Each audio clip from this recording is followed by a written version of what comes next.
اس لیے ہم یہاں سے اب آگے چلتے ہیں. الف لام میم حروف مقطعات ہیں. مقطعات کے معنی آتے ہیں الگ الگ کاٹے ہوئے، الگ الگ کاٹے ہوئے. چونکہ ہم ان کو کاٹ کاٹ کے پڑھتے ہیں، ملا کر نہیں پڑھتے ہیں، علم نہیں پڑھتے ہیں، بلکہ الف لام میم، اس لیے ان کو ہم مقطعات کہتے ہیں. قطع یقطع تقطیع کے معنی کاٹنے کے آتے ہیں. قطع یقطع تقطیع. تو اے بندے جس ہدایت کی تو نے دعا مانگی، ذالک الکتاب، یہ ہے وہ کتاب، لا ریب فیہ، جس میں کوئی شک و شبہ نہیں، ھدی للمتقین، جو متقیوں کو راہ دکھلانے والی. معلوم ہوا کہ قرآن کریم سے فیض حاصل کرنے کے لیے پہلی شرط وہ ہدایت کا حصول ہے. اور جس رمضان کے اندر آج ہم ہیں، اس رمضان کا بنیادی مقصد کیا ہے؟ لعلکم تتقون. اگر رمضان کے ذریعے سے ہمارے اندر تقوی آ گیا تو یہ قرآن کریم ہمارے لیے ہادی اور رہبر و رہنما بن جائے گا. یہ قرآن کریم ہمیں راستہ دکھلائے گا. اور اگر رمضان کے ذریعے سے ہمارے اندر تقوی نہیں آیا تو قرآن کریم ہمارے لیے ہادی نہیں ہو سکتا. آپ کہیں گے قرآن کریم کتاب ہدایت ہے، پھر یہودیوں کو ہدایت کیوں نہیں؟ اتنے لاکھوں سکھوں کو ہدایت کیوں نہیں؟ لاکھوں مشرکوں کو ہدایت کیوں نہیں؟ اربوں عیسائیوں کو ہدایت کیوں نہیں؟ جواب للمتقین. یہ ہدایت ہے لیکن ان لوگوں کے لیے جن کے دلوں کے اندر خدا کا خوف اور ڈر ہے، جو گناہوں سے بچنے والے ہیں اور جن کے دلوں میں طلب ہے. الذین یؤمنون بالغیب. اب یہ متقی کون ہیں؟ قرآن کریم نے 3 صفات بیان کی. ایک ان کے اندر یقین ہوتا ہے، اللہ کی ذات پر ایمان بالغیب. نمبر 2 دوسری چیز ان کے اندر اعمال درست ہوتے ہیں. نمبر 3 وہ عبادات مالیہ بھی کرتے ہیں، عبادات بدنیہ بھی اور عبادات مالیہ بھی، 3 چیزیں وہ کرتے ہیں. دیکھیے قرآن کریم کیا کہہ رہا ہے؟ الذین یؤمنون بالغیب، یہ وہ لوگ ہیں جو کہ غیب پر ایمان رکھتے ہیں. ویقیمون الصلاۃ، اور نمازوں کو قائم کرتے ہیں. ومما رزقناہم ينفقون، اور جو کچھ ہم نے انہیں دیا اس میں سے خرچ کرتے ہیں. دیکھیے سب سے پہلی چیز یہ ہے کہ جب تک ہمارے دلوں کے اندر اللہ کی ذات پر یقین نہیں ہوگا بالغیب، تو کائنات کا، ایمان کا، اسلام کا ہمارا نظام نہیں چل سکتا ہے. جب تک ہم جنت و جہنم کو نہ مانیں، الذین یؤمنون بالغیب، مومن نہیں ہو سکتے. جب تک فرشتوں کے وجود کو نہ مانیں، مومن نہیں ہو سکتے. جب تک ہم باعث بعد الموت کو نہ مانیں، مومن نہیں ہو سکتے. پہلی چیز کیا ہے؟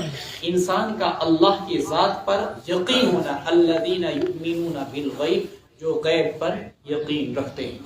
ویقیمون الصلاۃ، دوسری چیز نمازوں کو قائم کرتے ہیں، یعنی عبادات بدنیہ کو انجام دیتے ہیں. ومما رزقناہم ينفقون، اور جو کچھ ہم نے انہیں دیا اس میں سے وہ خرچ کرتے ہیں. والذین یؤمنون بما انزل الیک، اس کا تعلق بھی یقین ہی کے ساتھ ہے. اور وہ لوگ جو کہ ایمان لاتے ہیں ان کتابوں پر جو آپ کی طرف، اس کتاب پر جو کہ آپ کی طرف نازل کی گئی. وما انزل من قبلک، اور اس کتاب پر بھی یقین رکھتے ہیں جو آپ سے پہلے نازل کی گئی. وبالآخرۃ هم یوقنون، اور وہ لوگ آخرت پر یقین رکھتے ہیں. آپ نے سیاسی لوگوں کے اندر دیکھا ہوگا، ہوتا یہ ہے کہ ایک پولیٹیکل پارٹی دوسری پولیٹیکل پارٹی کو کبھی نہیں مانتی. اب بسا اوقات دوسرے کے وجود کو فنا کرنے کے لیے اس کی جان لینے سے بھی دریغ نہیں کرتے. اس کی زندہ مثالیں آپ دیکھ سکتے ہیں. یہاں ہماری ریاست کے اندر، انڈیا کے اندر بی جے پی، کانگریس، پاکستان کے اندر عمران خان کی پارٹی، نواز شریف، یہ سب فلاں فلاں کیسے ایک دوسرے کے وجود کے شدید ترین منکر. لیکن آئیے پیغمبروں کی طرف دیکھیں. پیغمبروں کے اندر اللہ تبارک و تعالیٰ نے یہ وسعت ظرفی دی ہوتی ہے. پیغمبر ایک دوسرے کے وجود کا منکر نہیں ہوتا، بلکہ ایک پیغمبر دوسرے کا ادب، احترام اور تعظیم کرتا ہے. بما انزل الیک وما انزل من قبلک. ایسا نہیں کہ مسلمان کبھی یہ کہیں کہ انجیل اللہ کی کتاب نہیں، تورات اللہ کی کتاب نہیں، ہم عیسیٰ کو پیغمبر نہیں مانتے، موسیٰ کو پیغمبر نہیں مانتے. جو ایسا کہے گا وہ کافر ہے، ایمان سے خارج ہے. کیوں؟ اس لیے کہ عیسیٰ علیہ السلام کی پیغمبری کا دعویٰ قرآن نے کیا، موسیٰ علیہ السلام کے پیغمبر ہونے کا تذکرہ قرآن نے کیا. اگر موسیٰ علیہ السلام کی رسالت کا کوئی انکار کرتا ہے، گویا کہ وہ قرآن کا انکار کرتا ہے. جو تورات کی کتاب اللہ ہونے کا انکار کرتا ہے یا انجیل کی کتاب اللہ ہونے کا انکار کرتا ہے، گویا کہ وہ قرآن کا انکار کرتا ہے. یہ الگ بات ہے کہ ہم نے جس وسعت ظرفی کا اظہار کیا، اہتمام کیا، ہم نے ان کے پیغمبروں کو بھی مانا، ان کی کتابوں کو بھی مانا، لیکن انہوں نے کبھی بھی پیغمبر آخر الزمان حضرت محمد رسول اللہ صلی اللہ علیہ وسلم کی رسالت کو یا آخری کتاب قرآن کریم کو تسلیم نہیں کیا. یہ ان کی تنگ نظری ہے اور یہ ہماری وسعت ظرفی ہے. وبالآخرۃ هم یوقنون، اور وہ لوگ آخرت پر یقین رکھتے ہیں۔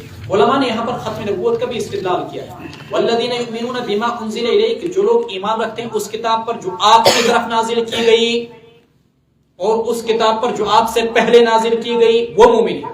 اگر آپ کے بعد کوئی کتاب اترنے والی ہوتی تو قرآن یوں کہتا وما انزل من بعدک، جیسے کہ پچھلی کتابوں کے اندر یہ مضمون تھا کہ تمہیں اس تورات کو بھی ماننا ہے اور بعد میں آنے والے پیغمبر کو بھی ماننا ہے،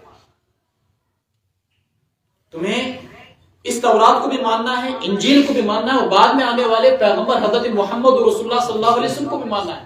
یأتی من بعد اسمہ احمد، اگر آپ کے بعد کوئی پیغمبر آنے والا ہوتا تو قرآن کے اندر یہاں پر آیت میں یہ جملہ مزید ہوتا وما انزل من بعدک، اور ایمان لائیں گے اس کتاب پر جو آپ کے بعد اتاری جائے گی۔ معلوم ہوا کہ آپ کے بعد کوئی کتاب اتاری جانے والی نہیں ہے، اگر ہوتی تو قرآن یہاں پر اس کا تذکرہ کرتا وما انزل من قبلک وبالآخرۃ هم یوقنون، آخرت پر یقین رکھتے ہیں۔ اولئک علی ھدی من ربہم، یہی ہے وہ طبقہ جو ہدایت پر ہے، اولئک هم المفلحون، اور یہی ہیں وہ لوگ جو کامیاب ہیں۔ اولئک علی ھدی من ربہم واولئک هم المفلحون۔ فلاح ایسا جامع ترین لفظ ہے جو دین و دنیا کی دونوں کی کامیابیوں کو کا احاطہ کرتا ہے۔ جو شخص دنیا میں کامیاب آخرت میں ناکام، قرآن کریم اس کو مفتی نہیں کہہ سکتا ہے۔ مثلا دنیا کے اندر کوئی بھی بڑا تاجر کامیاب ہو سکتا ہے اس لحاظ سے کہ اس نے اربوں روپیہ کمایا، لیکن آخرت کے لحاظ سے اگر اس کے پاس ایمان کی دولت نہیں تو ناکام، اس کو ہم فلاح یاب نہیں کہہ سکتے۔ فلاح یاب کسے کہیں گے؟ جس کے پاس دنیا کی بھی کامیابی ہو اور آخرت کی کامیابی ہو۔ قد افلح المؤمنون، اور قرآن کریم نے کامیاب کنہیں قرار دیا؟ جن کے پاس ایمان کی دولت، یقین کی دولت، اقامت صلاۃ کی دولت، ایتاء زکوٰۃ کی دولت اور یقین آخرت کی دولت۔ اولئک علی ھدی من ربہم اولئک هم المفلحون۔ ان الذین کفروا، قرآن کا انداز دیکھیے، میں نے بتایا تھا نا، میں آپ کو بیچ بیچ میں چیزیں بتاؤں گا تاکہ قرآن کا خلاصہ آپ سمجھیں۔ قرآن جہاں اہل ایمان کا تذکرہ کرتا ہے، مزاج یہ ہے کہ قرآن وہاں پر نافرمانوں کا تذکرہ کرے گا۔ یہاں پر شروع کی آپ کی 5 آیتوں میں اہل ایمان کا تذکرہ ہوا، اور اس کے بعد 2 آیتوں کے اندر کافروں کا تذکرہ ہوگا، اور اس کے بعد 7 سے لے کر 20 تک 13 آیتوں کے اندر منافقوں کا تذکرہ ہوگا۔ تو ذہن سے قرآن کا انداز کیا ہے؟ جہاں اہل ایمان کا تذکرہ ہوگا وہیں پر ساتھ میں کس کا تذکرہ ہوگا؟ بولے کافروں کا تذکرہ ہوگا۔ جہاں قرآن جہنم دکھلائے گا وہیں قرآن کا انداز کیا ہے؟ جنت بھی دکھلائے گا۔ قرآن صرف ایک پہلو، ایک تصویر آپ کے سامنے پیش نہیں کرے گا، قرآن دونوں تصویریں پیش کرے گا، فرما برداروں کی بھی نافرمانوں کی بھی، دونوں کے درمیان موازنہ کرے گا، اور پھر آپ کے سامنے خود ہی بتائے گا کہ آپ اس راستے کو اختیار کرتے ہو یا اختیار۔ وَأَمَّا ثَمُودُ فَهَدَيْنَاهُمْ فَاسْتَحَبُّوا الْعَمَىٰ عَلَى الْهُدَىٰ، اور سمود کو ہم نے ہدایت دی تھی، انہوں نے اندھے پن کو تسلیم کیا، پیارا جانا ہدایت، انہوں نے گمراہی کو ترجیح دی ہدایت۔ ان الذین کفروا سواء علیہم، بلا شبہ جن لوگوں نے کفر کیا آپ پر برابر ہے، آپ انہیں ڈرائیں یا نہ ڈرائیں، وہ لوگ ایمان نہیں لائیں گے۔ ختم اللہ علی قلوبہم، اللہ نے ان کے دلوں پر مہر لگا دی، وعلی سمعہم، اور ان کے کانوں پر بھی، وعلی ابصارہم غشاوہ، اور ان کی آنکھوں پر پردہ ہوگا، وَلَهُمْ عَذَابٌ عَظِيمٌ، اور ان کے لیے دردناک عذاب ہوگا۔ آپ سوال کر سکتے ہیں جب کسی کافر کی تقدیر میں ایمان لانا ہے ہی نہیں، اللہ نے کہہ دیا انذرتم ام لم تنذروا، تو اللہ ان کو جہنم میں کیوں ڈال رہے ہیں؟ اگر کسی کافر کے مقدر میں ایمان ہے ہی نہیں تو اس کی غلطی کیا ہے؟ ان الذین کفروا سواء علیہم انذرتم ام لم تنذروا لا یؤمنون، اس کی تقدیر میں جب نصیب میں پہلے لکھ دیا گیا ہمیشہ ایمان آنا، جب اس کے مقدر میں یہ چیز لکھ دی گئی، اب اگر وہ ایمان نہیں لاتا ہے تو اس بیچارے کی کیا غلطی ہے؟ مفسرین نے جواب دیا، اس آیت کی مثال آپ ایسے سمجھ لیجئے، بیمار ہوتا ہے کینسر پیشنٹ اور لاسٹ سٹیج، ڈاکٹر اس کے بارے میں پیشن گوئی کرتا ہے کہ یہ زیادہ سے زیادہ 2 مہینے 1 مہینے 15 دن جیے، کیا آپ اس کی اس بیماری یا اس کی موت کا ذمہ دار ڈاکٹر کی پیشن گوئی کی وجہ سے ڈاکٹر کو قرار دیں گے یا اس مریض کے اپنے ذاتی مرض کو؟ اس کے ذاتی مرض کو۔ ڈاکٹر بیچارے نے تو صرف پیشن گوئی کی، اس نے تو اس کو بیمار نہیں کیا۔ ایسے کافر کے دل کا جو بغض ہے، جو عناد ہے، جو حسد ہے، جو تعصب ہے، جو حب جاہ ہے، جو حب زر ہے، اس کے دل کے اندر ایمان کی اتنی کھوٹ ہے کہ اس کے اندر ایمان گھس ہی نہیں سکتا۔ اللہ نے صرف پیشن گوئی کی، اللہ نے کوئی زبردستی ان کو کافر نہیں بنایا، اللہ نے اختیار دیا ہے۔ اس کی ایک مثال بتاتا ہوں۔ ایک بار میں یہاں سے چلا گیا جموں کے لیے، گاڑی میں بیٹھا ہوا تھا، میں نے دیکھا کہ پوری گاڑی جو ہے کافروں سے بھری پڑی ہے۔ بہت پہلے کی بات ہے، جب یہاں کے حالات ٹھیک تھے، میں نے اس میں توحید کے موضوع پر ایک تقریر ڈرائیور سے، مسلمان تھا، لگوا دی۔ تو یہاں سے ہم چلتے چلتے وہ سنتے رہے، زبردست توحید کے دلائل تھے۔ ہم ٹنڈل کے پاس پہنچے تو وہاں پر ڈرائیور نے بولا، اس نے بولا، سواریوں نے بولا، یہ تم کیا سنا رہے ہو ہمیں؟ ہمارے کان تھک گئے، ہمارے کان سڑ گئے، ہمارے دل کے اندر یہ بات اترتی نہیں، ہمیں کچھ گانے وانے سناؤ۔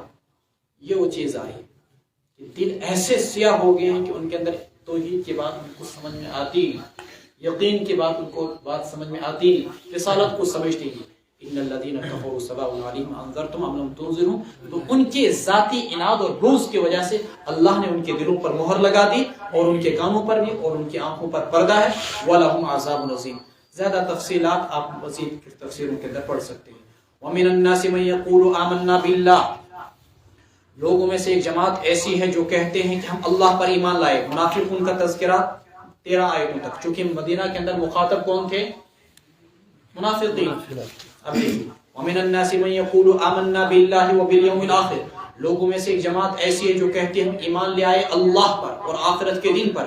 وَمَا هُم بِمُؤْمِنِينَ، اور وہ ایمان والے نہیں تھے۔ وَمِنَ النَّاسِ مَن يَقُولُ آمَنَّا بِاللَّهِ، اور وہ ایمان لانے والے نہیں۔ يُخَادِعُونَ اللَّهَ، وہ اللہ کو دھوکہ دیتے ہیں۔ وَالَّذِينَ آمَنُوا، اور انہیں دھوکہ دیتے ہیں جنہوں نے ایمان لایا۔ وَمَا يَخْدَعُونَ إِلَّا أَنفُسَهُمْ، حالانکہ حقیقتاً وہ اپنے آپ ہی کو دھوکہ دے رہے ہیں۔ وَمَا يَشْعُرُونَ، وہ سمجھتے نہیں۔ فِي قُلُوبِهِم مَرَضٌ، ان کے دلوں میں روگ ہے۔ فَزَادَهُمُ اللَّهُ مَرَضًا، اللہ نے ان کے مرض کو اور بڑھا دیا۔ وَلَهُمْ عَذَابٌ أَلِيمٌ بِمَا كَانُوا يَكْذِبُونَ، اور ان کے لیے دردناک عذاب ہے اس وجہ سے کہ وہ جھوٹ بولتے ہیں۔ منافق کہتے کسے ہیں؟ منافق ان لوگوں کو کہتے ہیں جو دل میں کفر کو چھپا کے رکھتے تھے اور زبان سے ایمان کا اظہار کرتے تھے۔ دل میں کفر کو چھپا کے رکھا اور زبان سے ایمان کا اظہار کیا، انہیں منافق کہتے تھے۔ پھر اللہ کے رسول علیہ السلام نے اس کے بعد مزید اس کی تشریحات بتائی کہ منافق کی تشریح ہے کہ اذا حدث کذب، جب بولے تو جھوٹ بولے۔ واذا اؤتمن خان، اس کے پاس امانت رکھی جائے تو وہ خیانت کرتا ہے۔ اذا خاصم فجر، جب وہ جھگڑتا ہے تو گالیاں دیتا ہے۔ یہ علامتیں بتائی گئی ہیں، لیکن یہ نفاق عملی، نفاق اعتقادی اصل یہ ہے کہ انسان اللہ کی ذات کو دل سے نہ مانے، صرف زبان سے مانے، دل کے اندر کفر چھپا کے رکھے۔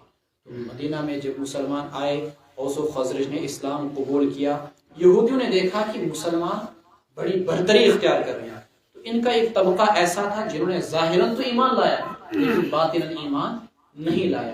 یہودیوں کا ایک تذکرہ طبقہ ایسا تھا، انہیں کو ہم منافقین کہتے ہیں۔ تو وہ مسلمانوں کے پاس آ کے کہتے تھے آمنا باللہ وبالیوم الآخر، اللہ نے ان کا پردہ کھول دیا، پردہ فاش کر دیا۔ وما ہم بمؤمنین، یہ اندر سے ایمان لانے والے نہیں، تم ان پر بھروسہ نہیں کرنا۔ یہ اللہ کو دھوکہ دیتے نا، اور مسلمانوں کو یہ کہہ کر کہ ہم مسلمان ہیں، اللہ تو دلوں کے حال کو جانتا ہے۔ واللہ علیم بذات الصدور، تم اللہ کو کیا دھوکہ دے سکتے ہو؟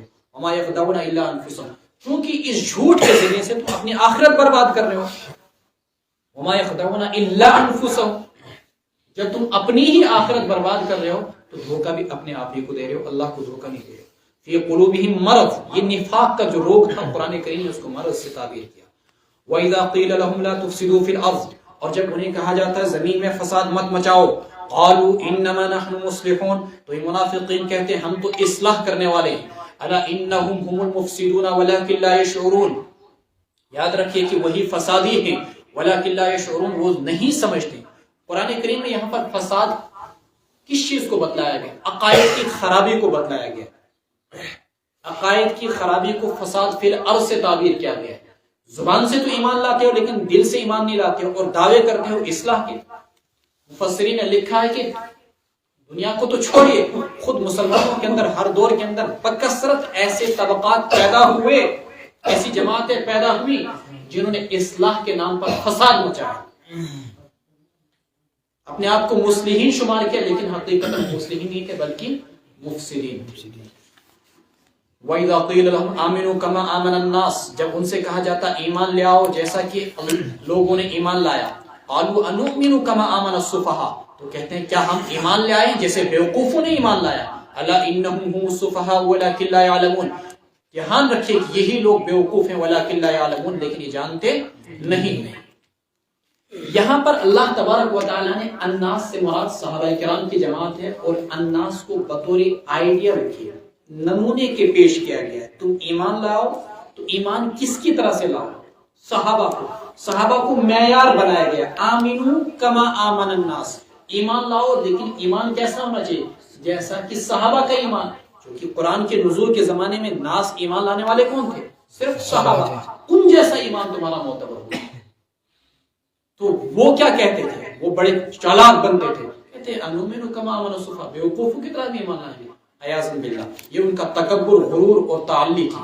الا انہم السفہاء ولکن لا یعلمون، یہی لوگ بیوقوف ہیں لیکن یہ جانتے نہیں۔ واذا لقوا الذین آمنوا، اور جب یہ اہل ایمان سے ملتے ہیں، قالوا آمنا، تو کہتے ہیں کہ ہم ایمان لے آئے۔ کمزور یہ طاقتور مسلمانوں میں سے جیسے حضرت ابوبکر رضی اللہ تعالیٰ عنہ، عمر رضی اللہ تعالیٰ عنہ، حضرت علی رضی اللہ تعالیٰ عنہ، عثمان غنی، عبد الرحمن بن عوف، سعد بن معاذ، سعد بن عبادہ وغیرہ، ان کو آ کے کہتے تھے، ان کی خوش آمد اور چاپلوسی کرتے تھے، ہم بھی مسلمان ہی ہیں۔ اللہ نے کہا کہ یہ تم سے جھوٹ بولتے ہیں۔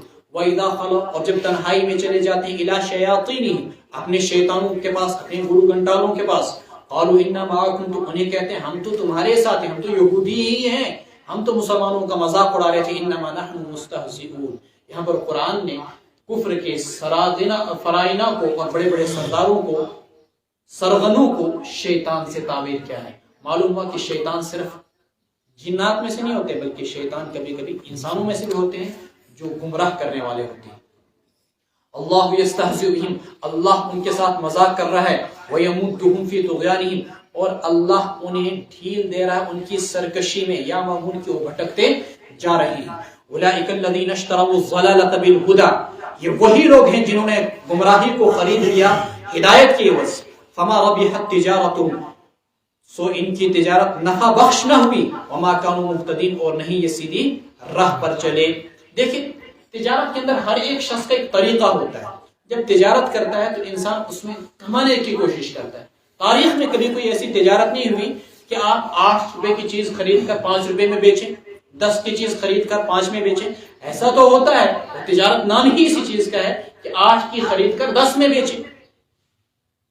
لیکن جو دنیا میں اپنے آپ کو سب سے زیادہ ذہین قوم سمجھتے تھے، یہود و نصارہ، مشرکین، ان کی تجارت سب سے بدترین رہی۔ کیوں؟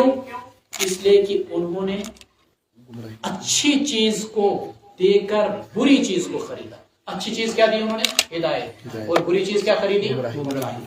مثلہم، ان منافقوں کی مثال ایسی ہے کمثل الذی استوقد نارا، اس شخص کی طرح جس نے آگ جلائی۔ اللہ یہاں پر 2 مثالیں دیں گے منافقوں کے 2 طبقے، ایک کٹر قسم کے منافق اور ایک ہلکے قسم کے منافق۔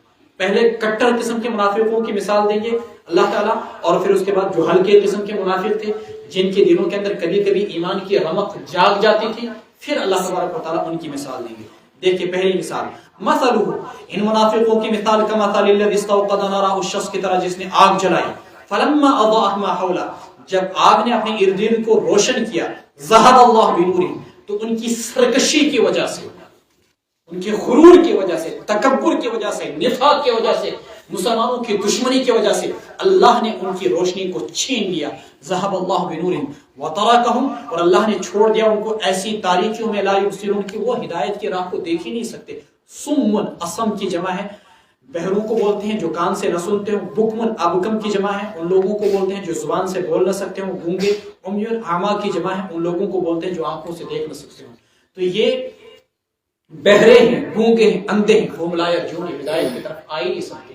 یہ وہی منافقین ہیں جنہوں نے رسول اکرم صلی اللہ علیہ وسلم کو کہا تھا لنخرجن، عزت دار جو ہے وہ کمتر اور ذلیل کو نکال دے گا، لیخرجن العاز منها الاول، اور جن کی ہر وقت یہ سازشیں مشورے پلاننگ ہوتی تھی کہ کس طریقے سے مسلمانوں کو خاتمہ کیا جائے۔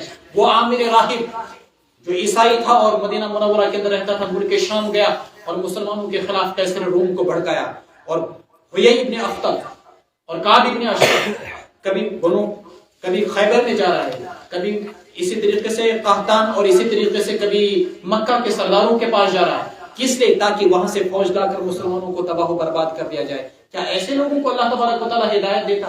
فرمایا نہیں۔ او کصیب من السماء، یا جیسے کہ بارش، صیب کے معنی بارش کہتے ہیں۔ جو طلبہ عزیز ہیں وہ ایک کچی پینسل رکھیں اور مشکل الفاظ کا ترجمہ ایسے قرآن کریم اپنا ذاتی پرسنل رکھیں، اس کے حاشیے میں لکھ لیں، فائدہ ہوگا انشاءاللہ۔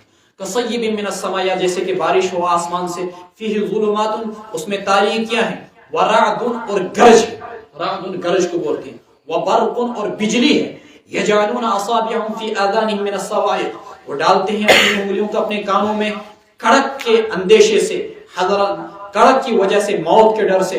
واللہ محیط بالکافرین، اللہ تبارک و تعالیٰ کافروں کو احاطہ کیے ہوئے۔ تو بارش ہو رہی ہے، فیہ ظلمات، تاریکیاں بھی ہیں، رعد گرج بھی ہے، برق بجلیاں بھی چمک رہی ہیں، اور یہ لوگ اپنی کانوں میں انگلیاں ڈال رہے ہیں، من الصواعق کی، کس کی وجہ سے؟ کڑک کے ڈر سے، کڑک کی وجہ سے، موت کے ڈر سے، اور اللہ تبارک و تعالیٰ کافروں کو احاطہ کیے ہوئے۔ ابھی بات پوری نہیں ہوئی، مضمون آگے جا کے پورا ہو رہا ہے۔ یکاد البرق یخطف ابصارهم، قریب ہے بجلی کی چمک اتنی بھیانک ہے کہ ان کی نگاہوں کو اچک لے۔ کلما اضاء لهم، جب ان کے سامنے روشنی ہوتی ہے پیدا، مشوا فیہ، وہ اس میں چلتے ہیں۔ آپ نے دیکھا ہوگا تاریک رات میں کبھی آسمان پر بجلی چمکتی تو زمین روشن ہو جاتی ہے۔ تو منافقوں کی مثال ایسی تھی، ان کو مادی منفعتیں جب اسلام میں نظر آتی تھی، مسلمانوں کو مال غنیمت نظر مل رہی ہے، مسلمان غالب آ رہے ہیں، مسلمان فاتح بن رہے ہیں، تو یہ کیا کرتے تھے؟ یہ اسلام قبول کرتے تھے، کہتے تھے استشو مسلم۔ لیکن جو ہی ان کو مادی منفعتیں نہیں ملتی تھی، یہ کافروں کے ساتھ جا کے مل جاتے تھے۔ قرآن کریم نے اسی کو کہا وَإِذَا أَظْلَمَ عَلَيْهِمْ، اور جب ان پر تاریکی ہو جاتی ہے تو قاموا، کھڑے ہو جاتے ہیں۔ اگر اللہ چاہے لَذَهَبَ بِسَمْعِهِمْ، ان کی سننے کی طاقت کو چھین لے، وَأَبْصَارِهِمْ، اور ان کی دیکھنے کی طاقت کو، إِنَّ اللَّهَ عَلَى كُلِّ شَيْءٍ قَدِيرٌ، ان کی نگاہوں کو چھین لے، ان کے کانوں کو چھین لے۔ اللہ تبارک و تعالی ہر چیز پر قدرت رکھنے والے ہیں۔ تو دوسری مثال اللہ تبارک و تعالی نے دی منافقوں کی، اس طریقے سے منافقین ایک ایسی جماعت ہیں، یہ صرف اور صرف مطلب پرست ہیں، خود غرض ہیں۔ مطلب پرست اور خود غرض قوم کبھی کامیاب نہیں ہوتی، دو رخ کی پالیسی والی۔ کبھی اللہ تبارک و تعالی اشد المبغوض، اللہ تعالیٰ کو سب سے زیادہ ناپسندیدہ کون سے لوگ ہیں؟ بل وجہین، دو چہروں والے، جدھر مادی فائدہ نظر آیا ادھری کے ہو لیے، اسلام میں مادی فائدہ نظر آیا تو ادھری ہو لیے، یہودیت میں مالی فائدہ نظر آیا تو ادھری کے ہو لیے۔ فرمایا نہیں، اسلام اہل اسلام جو ہوتے ہیں، مسلمان ہوتے ہیں، وہ ڈٹے رہتے ہیں ایک نقطۂ نظر پر، وہ ادھر اور ادھر کبھی بھٹکتے نہیں۔ وَلَوْ شَاءَ اللَّهُ لَذَهَبَ بِسَمْعِهِمْ وَأَبْصَارِهِمْ إِنَّ اللَّهَ عَلَى كُلِّ شَيْءٍ قَدِيرٌ۔ تو یہ جو روشنی چمکنا مراد ہدایت کی روشنی چمکنا ہے۔ یا ایھا الناس اعبدوا، اوپر جن طبقوں کا تذکرہ آیا کس کس کا ہے؟ اب آپ جواب دیں گے، پہلے مومنین کا، پھر کافروں کا، منافقین کا۔ ان تینوں طبقوں کے لیے کون سا لفظ استعمال ہو سکتا ہے؟ یا ایھا الذین آمنوا، یا ایھا الناس، یا ایھا الذین کفروا، یا ایھا الناس۔ ماشاءاللہ، یا ایھا الناس، دیکھیں اب اللہ نے اسی کو مخاطب بنایا، اے لوگو اعبدوا ربکم۔ مفسرین نے تفسیر کی وحدوا ربکم، اپنے رب کو ایک مانو، اعبدوا ربکم الذی خلقکم، جس نے تم کو پیدا کیا، والذین من قبلکم، اور جس نے انہیں پیدا کیا جو تم سے پہلے تھے، لعلکم تتقون، تاکہ تم مجھ سے ڈرو، الذی جعل لکم الارض فراشا، جس نے زمین کو، اب اللہ تعالیٰ، میں نے ایک چیز بتائی تھی قرآن کریم کی تفسیر اور انداز کیا ہے، ایک جدر اور دوسرا تذکیر بِآلاء اللہ، اللہ اپنی نعمتوں کو بیان کر کر کے توحید کی دعوت دیتا ہے، ایمان کی دعوت دیتا ہے، یہاں اللہ اپنی نعمتوں کو بیان کر رہا ہے۔ الذی جعل لکم الارض فراشا، جس نے زمین کو تمہارے لیے بچھونا بنایا، والسماء بنا، آسمان کو چھت بنایا، وانزل من السماء ماء، تفسیر ابن کثیر کے اندر ترجمہ کیا گیا، اور اتارا بادل سے پانی، حالانکہ لفظی ترجمہ آسمان سے، اور آسمان عربی زبان میں ہر بلندی کو کہتے ہیں، سماؤن ہر بلندی کو کہتے ہیں۔ پھر اس پانی کے ذریعے سے نکالے پھل، رزقا لکم، تمہاری روزی کے طور پر، فلا تجعلوا للہ اندادا، سو نہ بناؤ تم اللہ کے ساجی اور شریک، ندن کی جمع، وانتم تعلمون، اور تم جانتے ہو، وان کنتم فی ریب مما نزلنا۔ اب قرآن کریم اپنی صداقت کو بیان کر رہا ہے۔ پہلے تو قرآن کریم نے تینوں طبقات کو مخاطب کیا، اور دیکھیے پیغام آئے پہلے تو خط کے بارے میں پتہ ہونا چاہیے نا، یہ فلانے کا خط، کچھ سند ہونی چاہیے. قرآن کریم اپنی صداقت کو بیان کر رہا ہے، اپنے اعجاز کو بیان کر رہا ہے. دیکھیے وَإِن كُنتُمْ فِي رَيْبٍ مِّمَّا نَزَّلْنَا، اور اگر تم کسی بھی شک و شبہ کے اندر ہو اس کتاب کے متعلق جو ہم نے اتاری اپنے بندے محمد صلی اللہ علیہ وسلم پر، فَأْتُوا، تو لے آؤ تم ایک صورت اس جیسی، وَادْعُوا، اور بلاؤ پکارو، شہداءکم، اپنے مددگاروں کو اللہ کو چھوڑ کر جتنے بھی ہیں، ان کنتم صادقین، اگر تم سچے ہو. فَإِن لَمْ تَفْعَلُوا، بس اگر تم نہیں لا سکتے، نہیں کر سکتے، وَلَن تَفْعَلُوا، اور ہرگز نہیں کر سکتے ہو، فَاتَّقُوا النَّارَ الَّتِي، تو بچو اس آگ سے، الَّتِي وَقُودُهَا النَّاسُ وَالْحِجَارَةُ، جس کا ایندھن لوگ ہوں گے اور پتھر ہوں گے، اعدت للکافرین، اور وہ آگ تیار کی گئی ہے کافروں کے لیے. یہ قرآن کریم نے چیلنج کیا ساری انسانیت، رہتی دنیا تک، آج تک کے لوگوں کو. عربی بولنے والے اس وقت صرف جزیرۃ العرب کے اندر تقریباً 40 کروڑ لوگ. خود رسول اکرم صلی اللہ علیہ وسلم کے زمانے کے اندر ایسے سے فصحا اور بلاغا ہوا کرتے تھے جو ایک بار 100 اشعار کا قصیدہ سنتے اور ان کو یاد ہو جایا کرتا ہے. عرب اتنے ذہین تھے کہ ان کے یہاں عبارت پر اعراب لگانا کا رواج ہی نہیں تھا. ان کے یہاں حروف پر نقطہ لگانے کا رواج ہی نہیں تھا، اور اس کو کند ذہنی سمجھا جاتا تھا. مولانا مخصوص ہو کند ذہنی یہ سمجھے، اگر کوئی حروف پر نقطے لگا دے، جیم پر نقطہ لگا دیا، اس کا مطلب سامنے والے کو پتہ نہیں کہ مجھے یہاں پر کیا پڑھنا ہے، اس لیے نقطے لگائے گا. عرب کے اندر حروف پر نقطے لگانے کو خود ذہنی سمجھا جاتا تھا، اور مخاطب اپنی توہین سمجھتا تھا. ایسی ذہین و فطین قوم جن میں 40 ہزار اشعار تھے، اور عرب کے اندر لکھنے کا رواج نہیں تھا. کیوں؟ اس لیے کہ حافظہ اس قدر بلاغت تھا ان کا کہ دنیا کی کوئی قوم آج بھی ان کا مقابلہ نہیں کر سکتی حافظے کے اندر. ایسی قوم کو جو زبادانی کے اندر، فصاحت و بلاغت کے اندر پوری دنیا میں اپنی نظیر نہیں رکھتی تھی، اور جو باقی دنیا کو عجم کہتے تھے. عجم کے معنی گونگا اور بہرا، ان پڑھ، اور اپنے آپ کو کہتے تھے پڑھے لکھے لوگ. ان کو قرآن کریم نے چیلنج کیا، کہا کہ یہ قرآن تمہارے سامنے پیش ہے، تمہاری مادری زبان کے اندر ہے، تم اس جیسا مضمون بنا کر پیش کرو. پورا قرآن نہیں لا سکتے ہو تو فاتو بعشر سورۃ مثلی، 10 سورتیں لاؤ. یہ نہیں کر سکتے ہو تو قرآن نے آخر میں کہا فلیاتوا بحدیث من مثلی، اس جیسی ایک بات پیش کر کے دکھاؤ اگر تم سچے ہو. لیکن وہ عاجز و بے بس آ گئی. انا اعطیناک الکوثر سورت 3 سال تک باب کعبہ پر لٹکا کے رکھی گئی، سب سے چھوٹی قرآن کریم کی، اور کہا گیا کہ اس کی نظیر پیش کرو. اہل عرب پیش کر کے نہیں لائے. ابو جہل نے اور کچھ لوگوں نے کوشش کی اور ایک سورت بنائی، الم تر کیف فعل ربک باصحاب الفیل کی طرح، الفیل والفیل وما ادراک ما الفیل ذنبہ قصیر وخرطومہ طویل. ہاتھی، تم جانتے ہو کہ ہاتھی کیا ہے، اس کی سونڈ لمبی ہوتی ہے اور پونچھ اس کی چھوٹی ہوتی ہے. اچھا کا مضمون آئی. اور ایک جگہ تو سننے میں ہے والسماء ذات البروج کے وزن پر بنایا، والنساء ذات الفروج جس کا انتہائی گندا اور بیہودہ ترجمہ ہے، اور والمرسلات عرفا کے طرز پر ایک صورت بنائی عورتوں کے بارے میں، والعاجنات عجنا فالخابزات خبزا، جو آٹا گوندنے والیاں ہیں اور پھر روٹیاں پکانے والی ہیں.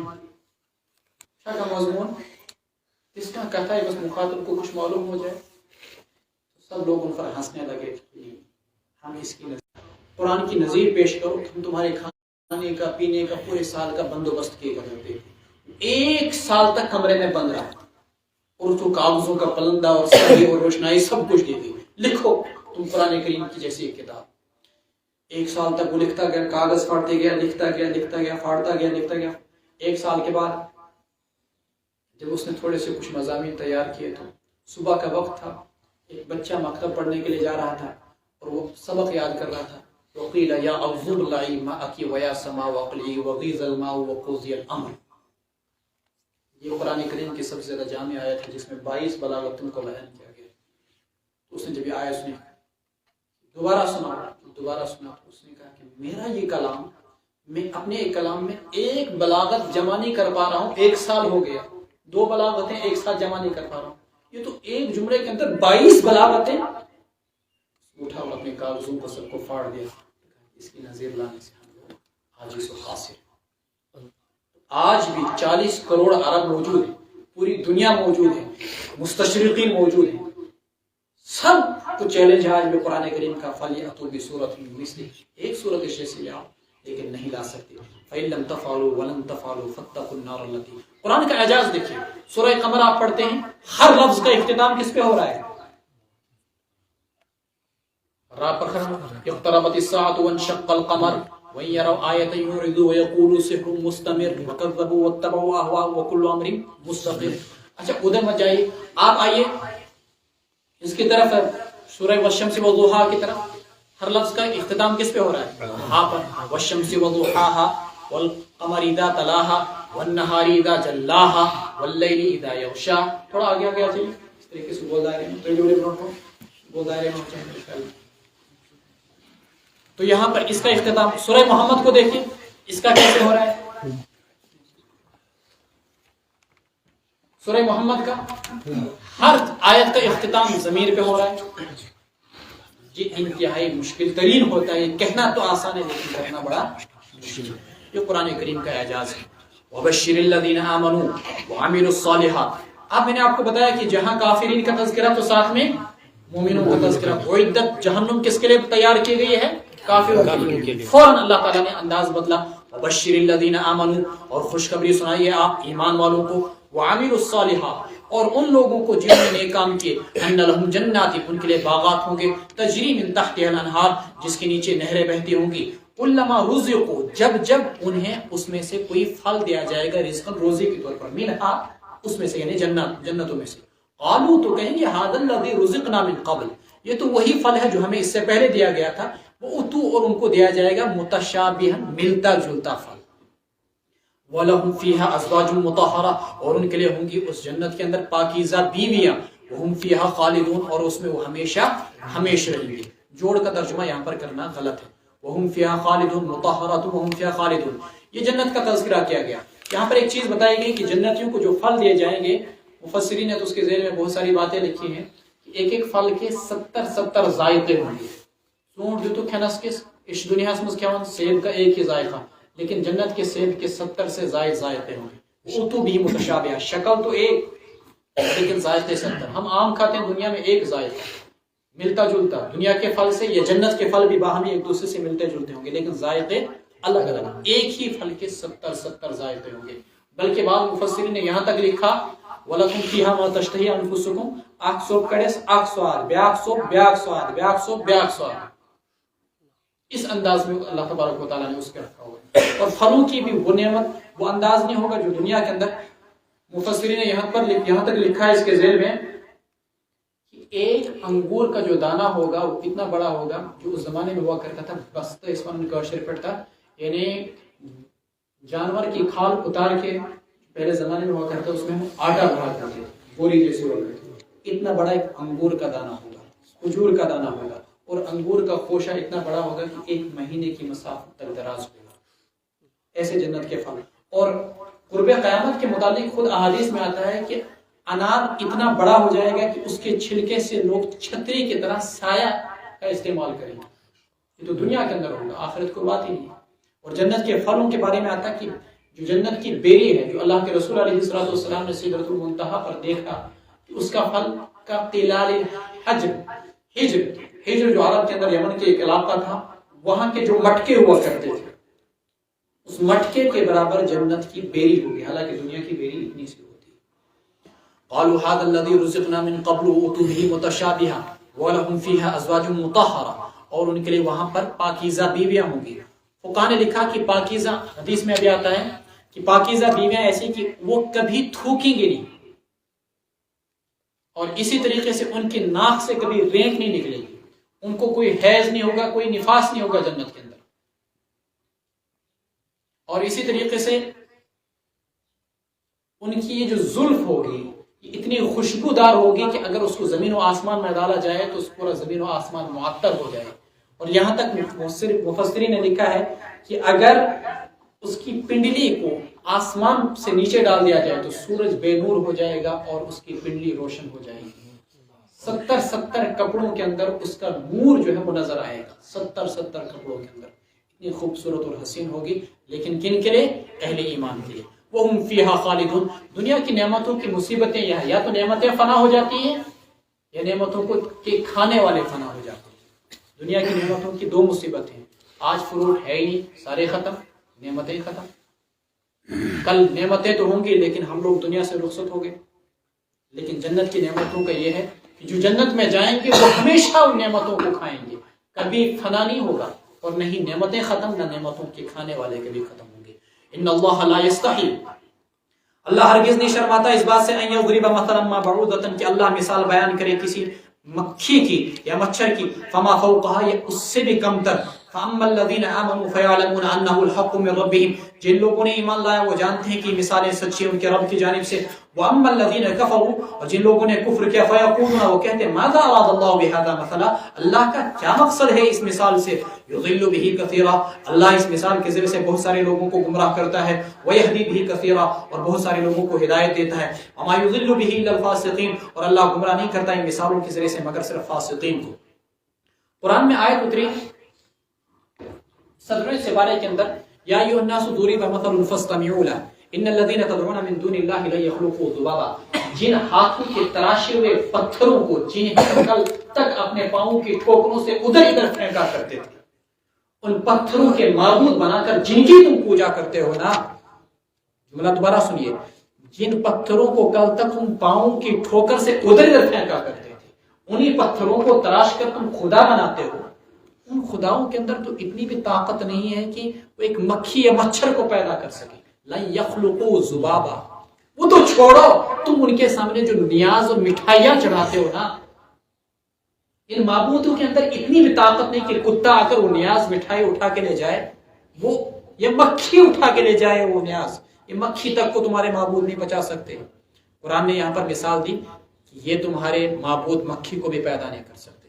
اس پر مشرکوں کو بڑا غصہ آیا، ہمارے معبودوں کی توہین ہو گئی، اور قرآن کیسی کتاب ہے کہ اس کے اندر مکھیوں کی مثال دی گئی؟ اس پر اللہ تعالیٰ نے فرمایا مجھے تمہارے معبودوں کی، پتھروں کی، جن بتوں کی تم پوجا کرتے ہو، ان کی عجز کو، ان کی بے کسی کو ظاہر کرنا تھا، ان کی کمزوری کو ظاہر کرنا تھا، تو کیا مثال ہاتھی اور شیر سے دی جاتی ہے؟ کسی چیز کی کمتری کو اگر ظاہر کرنا ہے تو اس کے لیے مثال بھی تو ویسی چھوٹی سے چھوٹی ہوگی، اس لیے مثال دی گئی، نہ کہ شیر کی طاقت سے مثال دی جاتی۔ الذین ینقضون عہد اللہ، جنہیں اللہ اس کے ذریعے سے گمراہ کرتا ہے، جو ایمان لاتے ہیں وہ ہدایت پر، جو ایمان نہیں وہ گمراہی پر۔ الذین ینقضون عہد اللہ، جو اللہ کے وعدے کو توڑتے ہیں، من بعد میثاقہ، اس کو پختہ کرنے کے بعد، ویقطعون ما امر اللہ به ان یوصل، اور کاٹ دیتے ہیں ان تعلقات کو جن کو جوڑنے کا اللہ نے حکم دیا، اور زمین میں فساد مچاتے ہیں۔ اولئک هم الخاسرون، یہی لوگ خسارے والے ہیں۔ اب تعلقات سے کیا چیز مراد ہے؟ جن چیزوں کو جوڑنے کے اللہ تبارک و تعالیٰ نے حکم دیا، فقہا نے لکھا، مفسرین نے لکھا، دو چیزیں، ایک اللہ نے تمہیں حکم دیا تھا کہ پیغمبر آخر الزمان صلی اللہ علیہ وسلم سے اپنا رشتہ جوڑو، اللہ نے تمہیں حکم دیا تھا کہ تمہارا رشتہ صرف اور صرف کس کے ساتھ ہونا چاہیے؟ اللہ ہی کے ساتھ ہونا چاہیے، کسی معبود باطل کے ساتھ نہیں ہونا چاہیے۔ لیکن تم نے وہ رشتہ نہ اللہ کے ساتھ وہ توحید والا قائم رکھا، نہ رسالت والا حضرت محمد رسول اللہ صلی اللہ علیہ وسلم سے تم نے قائم رکھا۔ یا اسی طریقے سے انسانوں کے ساتھ تعلقات، بھائی کا بھائی کے ساتھ رشتہ، بیٹے کا باپ کے ساتھ رشتہ، تم ان رشتوں کو توڑتے ہو جن رشتوں کو جوڑنے کا اللہ تبارک و تعالیٰ نے تمہیں حکم دیا۔ یضل بہ کثیرا ویہدی بہ کثیرا وما یضل بہ الا الفاسقین۔ کیف تکفرون باللہ، کیسے تم اللہ تبارک و تعالیٰ کا انکار کر سکتے ہو، وکنتم امواتا، حالانکہ تم کچھ نہ تھے، فاحیاکم، اللہ نے تمہیں زندگی بخشی، دنیا میں آنے سے پہلے کہیں تھے نہیں، امواتا فاحیاکم، پھر اللہ نے ہم کو دنیا کا یہ وجود دیا، ثم یمیتکم، پھر اللہ ہم سب کو موت دے گا، ثم یحییکم، پھر اللہ تمہیں دوبارہ زندہ کرے گا قیامت کے دن، ثم الیہ ترجعون، پھر تم سب کو اللہ ہی کی طرف واپس کیا جائے گا۔ هو الذی خلق لکم، وہی وہ اللہ ہے جس نے تم کو پیدا کیا، تمہارے لیے پیدا کیا، ما فی الارض جميعا، جتنا بھی زمین میں ہے سب کچھ تمہارے لیے، درخت ہمارے لیے، ہوائیں ہمارے لیے، سمندر ہمارے لیے، غذائیں ہمارے لیے، چاند ہمارے لیے، سورج ہمارے لیے، آکسیجن، سب کچھ ہمارے لیے۔ ثم استوى الى السماء، پھر اللہ تبارک و تعالیٰ آسمان کی طرف متوجہ ہوا، فسواہن، پھر برابر بنائے 7 آسمان، وهو بكل شيء علیم، اور وہ ہر چیز کو خوبصورت طریقے سے جاننے والا ہے۔ آپ کہیں 7 آسمان کہاں؟ یاد رکھیے گا، عدم علم عدم وجود کی دلیل نہیں ہے۔ جو چیز آپ نہیں جانتے ہو اس کا مطلب یہ نہیں کہ وہ چیز ہے ہی عدم علم عدم وجود کی دلیل، بلکہ بہت ساری ایسی چیزیں ہیں جو تمہیں معلوم نہیں اور وہ موجود ہوں گی.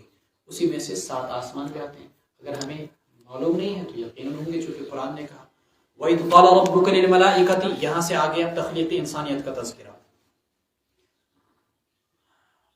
کیونکہ پہلی چیز یہ ہے کہ قرآن کریم کتاب ہدایت ہے، تو ہدایت میں اللہ تبارک و تعالیٰ ہمیں پہلے بتائیں گے تم دنیا میں کیسے آئے ہو، تمہارا پہلا بندہ کون تھا، کیسے تھا، تمہارا وجود کیسے ہوا دنیا میں، پھر زمین میں کیسے آئے، کیا تم زمین ہی سے تمہاری پیداوار ہوئی یا کہیں اور سے آئے ہو، یا جیسے کچھ دنیا میں نظریات بیان کیے جاتے ہیں کہ ایک زمانہ انسان ایسا پہلے تھا بندر، پھر بندر نے ترقی کی اور ترقی کرتے کرتے وہ انسان بن گیا. کیا ایسا کچھ نظریہ ہے؟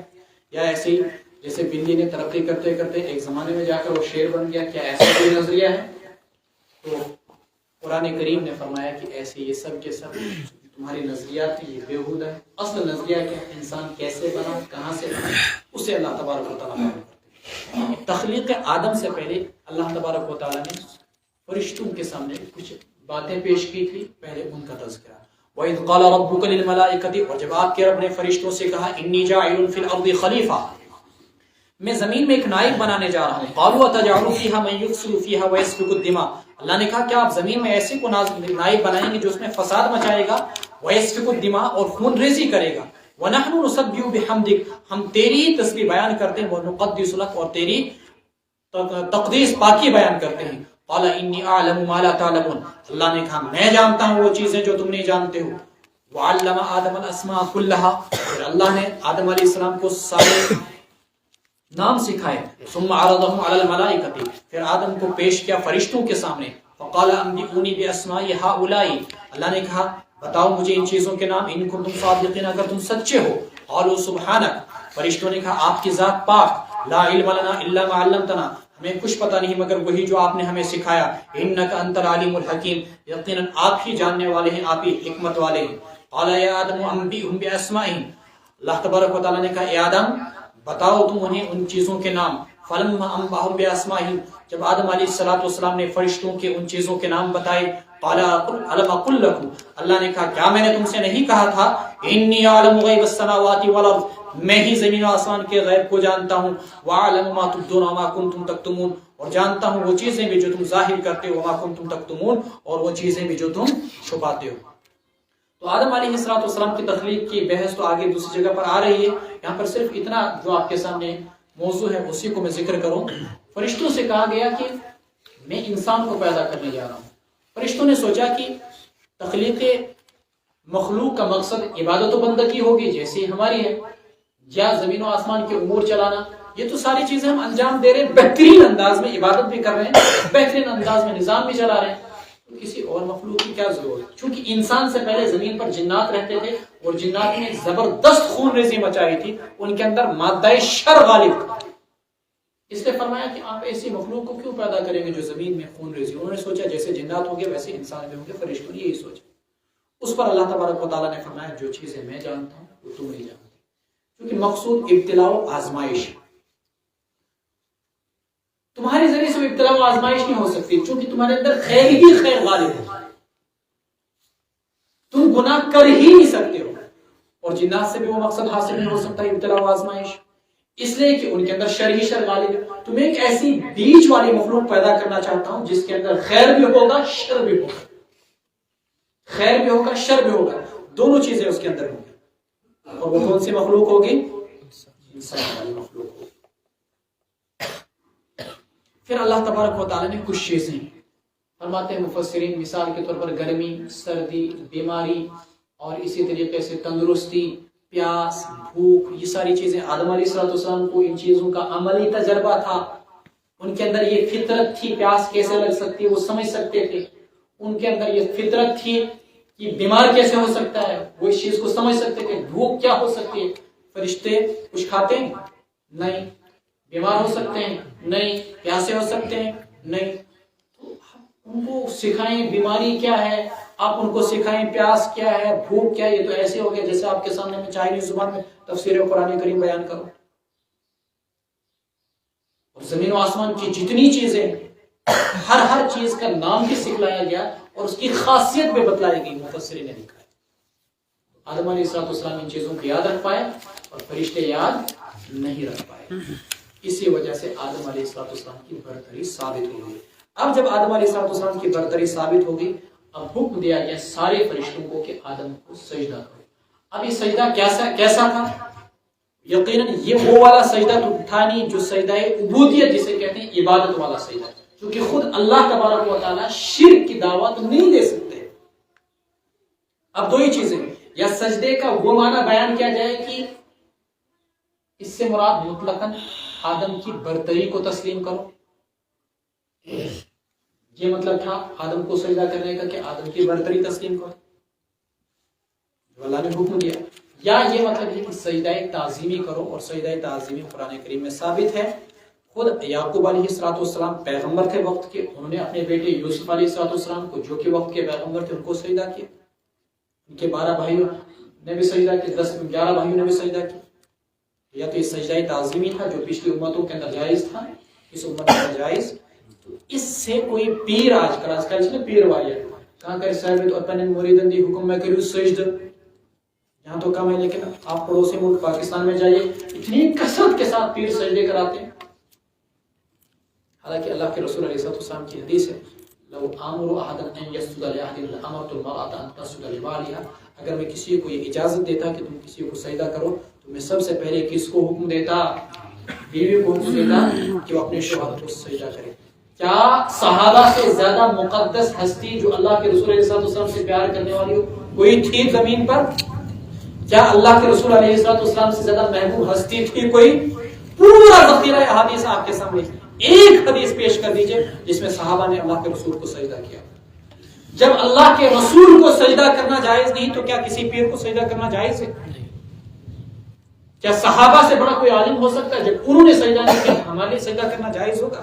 ہرگز نہیں. سجدہ تعظیمی پچھلی امتوں کے اندر تھا. وَإِذْ قُلْنَا، اور جب ہم نے کہا فرشتوں سے اسجدوا لآدم کو سجدہ کرو، فسجدوا، سب نے سجدہ کیا سوائے ابلیس کے، اس نے انکار کیا، واستکبر، اور تکبر کیا، وکان من الکافرین، اور وہ کافروں میں سے ہو گیا. ایک ترجمہ، اور دوسرا ترجمہ نہیں، وہ ازل ہی سے کافروں میں سے تھا. وَقُلْنَا يَا آدَمُ اسْكُنْ أَنْتَ، ہم نے آدم سے کہا آپ ٹھہریے، انت وزوجک الجنت، اور آپ کی بیوی بھی جنت کے اندر، وکلا، اور کھاؤ تم جنت کے اندر، رغدن آسودگی کے ساتھ، فراوانی کے ساتھ، فراخی کے ساتھ، حیث شئتما، جہاں سے مرضی آئے جو مرضی آئے سب کھاؤ، لیکن صرف ایک چیز کی ممانعت، ولا تقربا هذه الشجرة، اس درخت کے قریب نہ جانا، فتکونا من الظالمین، ورنہ تم ہو جاؤ گے ظالموں میں سے. اب میں الگ سے آپ کو واقعات بیان نہیں کر سکتا قلت وقت کی بنیاد پر، آپ خود ہی آیات کے ذیل میں واقعے کو سمجھ لیجیے، کیونکہ بہت سارے ساتھی ایسے ہوں گے خصوصاً بچے جو پہلی مرتبہ اس واقعے کو سن رہے ہوں گے. تو قرآن کے ترجمے کے ذیل میں اس واقعے کو آپ خود سمجھ لیجیے، جو اضافی چیز ہوگی میں اسے آپ کے سامنے انشاءاللہ واضح کروں گا. تو سجدہ کرنے کا حکم دیا گیا، سجدہ نہیں کیا آدم نے، آدم علیہ السلام کو ابلیس نے نہیں کیا، اس نے تکبر کیا اور کافروں میں سے ہو گیا. آگے کیا ہوتا ہے وہ تفصیلات آتی ہیں. پھر اس کے بعد آدم علیہ السلام کو کہا جاتا ہے جنت میں رہو، فراوانی کے ساتھ کھاؤ، اس درخت کے قریب مت جانا. یہ کچھ لوگ کہتے ہیں فلاں درخت فلاں درخت فلاں درخت فلاں درخت، بعض ہمارے یہاں مشہور ہے کہ گیہوں کا درخت، لیکن کسی بھی تفسیر سے یہ ثابت نہیں. اب کون سا درخت ہے؟ ابن کثیر نے ایک جملہ فرمایا تاریخی جو پورے قرآن کریم میں آپ ہر جگہ یاد رکھیں گے اور اپنا ایمان اور عقیدہ بنائیں گے. ابہموا ما ابہم اللہ، جس چیز کو اللہ نے مبہم رکھا تم بھی اس کو مبہم ہی رکھو. اب حضرت اصحاب کہف کے کتے کا کیا نام تھا؟ اس سے ہمیں کیا حاصل ہوگا؟ موسیٰ علیہ السلام کی لاٹھی کس درخت کی تھی؟ اس سے کیا ہمیں حاصل ہوگا؟ اس سے کچھ حاصل ہونے والا نہیں.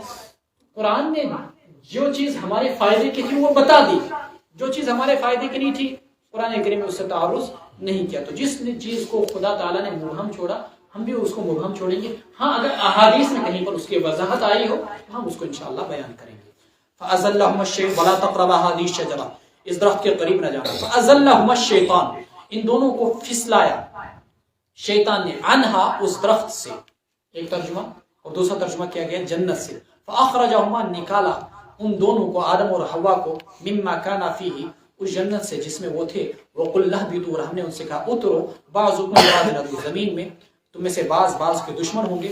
وَلَكُمْ فِي الْأَرْضِ مُسْتَقَرٌّ وَمَتَاعٌ إِلَىٰ حِينٍ، اور تمہارے لیے زمین کے اندر ٹھکانا ہوگا، ومتاع فائدہ اٹھانا ہوگا، الی حین ابد الآباد تک نہیں بلکہ ایک وقت متعین تک. ہماری وہاں دنیاوی زندگی اور خود دنیا محدود ہے. تو اس کے بعد جب آدم علیہ السلام کو واقعات میں تفصیلات آئے کہ شیطان نے قسمیں کھائی، وسوسہ لہما وسوسے ڈالے، وقاسما قسمیں کھائی، انی لکما لمن الناصحین روتے ہوئے میں تمہارا بڑا خیر خواہ ہوں. پتہ ہے تم کو خدا نے کیوں منع کیا اس درخت سے؟ اس درخت کی خاصیت یہ ہے کہ جو اس درخت کا پھل کھا لیتا ہے وہ ہمیشہ جنتی ہو جاتا ہے. اللہ نے تم کو اس درخت سے اس کو منع، آگے سے بارے میں آئے گا مضمون، اس درخت کے کھانے سے پھل سے تم کو اس نے منع کیا. اس درخت کے پھل کی خاصیت ہے جو اس کو کھائے گا وہ ہمیشہ جنتی ہو جائے گا، اور اللہ نہیں چاہتا تم جنت میں ہمیشہ. یہ وسوسہ ڈال، قاسم اللہ قسمیں کھائی، انی لکما لمن الناصحین میں تمہارا بڑا ہمدرد اور خیر خواہ. فدلاہما بالغرور فلما ذاقا الشجرۃ جو ہی اس درخت کے پھل کو کھانا تھا جنت کا لباس اتر گیا. جنت کے پتوں سے اما حوا اور حضرت آدم علیہ السلام ابا آدم علیہ السلام جسم پر وہ پردہ کرنے لگے، چونکہ جنت کا لباس اتر گیا، اپنی شرمگاہوں کو چھپانے لگے. وطفقا یخصفان علیہما من ورق الجنہ اللہ نے آواز دی ناداہما ربہما الم انہاکما میں کریو نہ منع اس درخت سے اور میں ونیو نہ ان الشیطان لکما عدو. معلوم ہوا کہ شیطان آپ کو دین کی راہ سے بھی گمراہ کرے گا، شیطان آپ کو ہدایت کے راستے سے بھی گمراہ کر سکتا ہے. اور شیطان ہمیشہ ناصح بن کر بھی آتا ہے، خیر خواہ بن کر آئے گا. جیسے ہمارے یہاں بہت سارے بھائی سودی تجارت کرتے ہیں، اگر نہیں کریں گے تو بھائی گھر بار کیسے چلے گا، مکان کیسے بنے گا، وہ کیسے ہوگا، یہ کیسے ہوگا. یہ سب شیطان کے فندے ہیں. فتلقا آپ زمین میں اتر گئے. کہاں پر اترے؟ عموماً ایک قول آتا ہے سری لنکا کے اندر، بعض لوگ کہتے ہیں سرامدید کے اندر اترے، اور اما ہوا جدہ کے اندر اتری، اسی وجہ سے اس کا نام ہی جدہ پڑا جیسا کہتے ہیں واللہ عالم. مکہ سعودی عرب کے اندر. پھر اس کے بعد کیا ہوا کہ روتے رہے 12 سال تک. اتنا روئے مفسرین نے لکھا کہ یہاں سے رونے کی وجہ سے نالیاں بن گئی. 12 سال کے بعد اور بعض روایت کے مطابق 40 سال کے بعد پھر توبہ قبول ہوئی. فتلقا کیسے ہوئی؟ فتلقا سیکھے آدم علیہ السلام، تلقا حاصل کیا، سیکھا. آدم علیہ السلام نے اپنے رب سے کچھ کلمات، فتاب علی پھر اللہ نے ان پر توجہ فرمائی اور بخش دیا ان کو. انہ هو التواب الرحیم اللہ بخشنے والے ہیں، بڑے مہربان ہیں. وہ کون سے کلمات ہیں؟ میں نے بتایا تھا قرآن کی تفسیر کے ایک انداز ہے، القرآن یفسر بعضہ بعضا. بیٹا بتاؤ کون سے کلمات ہوں گے وہ؟ ربنا ظلمنا انفسنا وان لم تغفر لنا وترحمنا لنكونن من الخاسرین. کتنے جامع کلمات ہیں. آدم علیہ السلام کی توبہ ان کلمات سے قبول ہوئی. اس نے مانگا خدائے ربنا ظلمنا انفسنا وان لم تغفر لنا وترحمنا لنكونن من الخاسرین.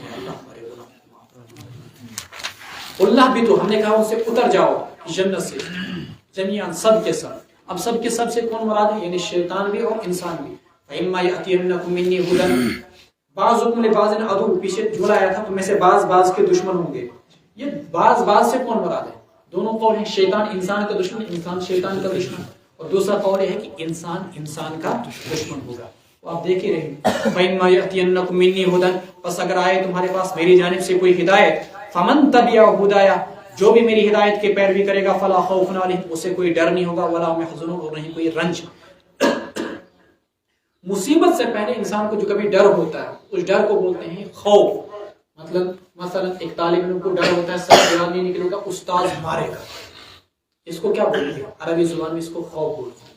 والد صاحب مر گیا، بڑا دکھ ہوا، اس کو بولیں گے حزن. جنت میں جانے کے بعد کسی کا کوئی ڈر نہیں ہوگا، جنت میں جانے کے بعد کوئی رنج نہیں ہوگا.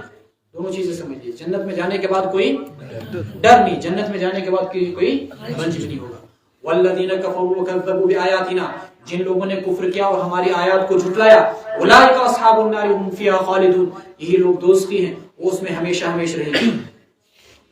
یا بنی اسرائیل اذکروا نعمتی التي انعمت علیکم اے بنو اسرائیل یاد کرو میرے اس انعام کو جو میں نے تم پر کیا، ووفوا بعہدی اور پورا کرو میرا وہ وعدہ، اوفی بعہدکم میں بھی تمہارا وعدہ پورا کروں گا، وایایا فارہبون اور مجھ ہی سے ڈرتے رہنا. وآمنوا بما انزلت مصدقا لما معکم اور ایمان لے آؤ اس کتاب پر جو میں نے اتاری، قرآن کریم، مصدقا جو تصدیق کرنے والی اس کتاب کی جو تمہارے ساتھ یعنی تورات کی. ولا تکونوا اول کافر بہ تم نہ بنو اس کے سب سے پہلے انکار کرنے والے. ولا تشترو اور نہ لو تم میری آیات کے عوض میں معمولی سا مول، وإياي فاتقون اور میرے ہی غضب سے ڈرتے رہنا، وإياي فاتقون میرے ہی غضب سے ڈرتے رہنا۔ ولا تلبسوا الحق بالباطل اور نہ ملاؤ تم حق کو باطل کے ساتھ، وتکتموا الحق اور نہ چھپاؤ تم، یہاں پر لا محذوف ہے، اور نہ چھپاؤ تم حق کو، وانتم تعلمون جانتے ہوئے، واقیموا الصلاۃ نمازوں کو قائم کرو، واتوا الزکاۃ زکات دو، وارکعوا مع الراکعین دو ترجمے کیے گئے ہیں، رکوع کرو رکوع کرنے والوں کے ساتھ، یعنی جماعت پڑھو، جماعت نماز پڑھو با جماعت، اور دوسرا ترجمہ کیا گیا ہے، اور عاجزی کرو جھکو تم جھکنے والوں کے ساتھ، اتأمرون الناس بالبر کیا تم لوگوں کو نیکیوں کا حکم دیتے ہو، وتنسون انفسکم خود اپنے آپ کو بھلا دیتے ہو، وانتم تتلون الکتاب تم کتاب پڑھتے ہو، افلا تعقلون سمجھتے کیوں نہیں۔ مختصر سی تشریح میں نے بتایا تھا کہ قرآن کریم کے مخاطب اولین مکہ کے مشرکین تھے اور یہود، مدینہ کے یہود، لیکن مکہ کے یہود مشرکین ان پڑھ تھے، مدینہ کے یہود جو تھے وہ پڑھے لکھے لوگ تھے۔ اس وقت دنیا کے اندر سب سے زیادہ جو کتاب کے حامل پڑھی لکھی قوم روئے زمین پر موجود تھی وہ یہود کی، اس لیے مخاطب بھی وہی بنائے گئے اور انہی کو کہا گیا۔ قرآن نے سب سے پہلے ان کو کہا میرا انعام جو میں نے تم پر کیا وہ کون سا انعام؟ 4000 انبیاء آئے بنو اسرائیل کے اندر، ایک پیغمبر اسماعیل علیہ السلام اور 3000 سال کے بعد حضرت محمد رسول اللہ صلی اللہ علیہ وسلم، لیکن بنو اسحاق کے اندر 4000 پیغمبر آئے۔ اللہ نے ان کو کتاب دی، ہر دور کے اندر، ہر قبیلے کے اندر، ہر بستی کے اندر، ہر شہر کے اندر پیغمبر کو بھیجا۔ یہ کیا کم انعام؟ انعمت علیکم واوفوا بعہدی میرا وعدہ پورا کرو۔ یہ کون سا وعدہ تھا؟ اوفی بعہدی کو میں تمہارا وعدہ پورا کروں گا۔ ان سے یہ کہا گیا تھا میری احکامات کی پیروی کرتے رہنا، میں تمہیں دنیا کی حکومت دوں گا، اقتدار دوں گا، میں تمہیں عزت دوں گا، سربلندی دوں گا، لیکن جب انہوں نے اس وعدے کو پورا نہیں کیا اللہ نے ان کو پستی کی غار میں ڈال دیا۔ مجھ ہی سے ڈرتے رہنا، اس قرآن کی انکاری نہ بنو۔ ولا تشتروا بآیاتی ثمنا قلیلا کرتے کیا تھے؟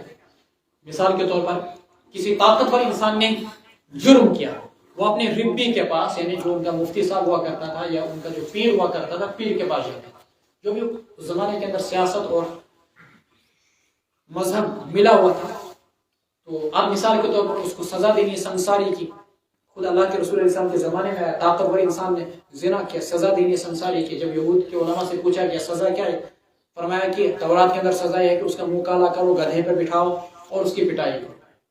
عبداللہ ابن سلام اسلام قبول کر چکے تھے، جھوٹ بولتے ہیں، تورات کے اندر موجود ہے باضابطہ سنساری کی سزا کہ زنا کرنے والے کو پتھروں سے سنسار کر دیا جائے، لیکن کرتے کیا تھے کہ جس کو سزا دیں گے اس کو کہتے تھے لا شرفیدی سے گئی سزا نہ، لا تشتروا بآیاتی ثمنا قلیلا، اللہ کے ایک حکم کی عوض پوری دنیا کے خزانے مل جائیں وہ بھی ثمنا قلیلا میں ہے۔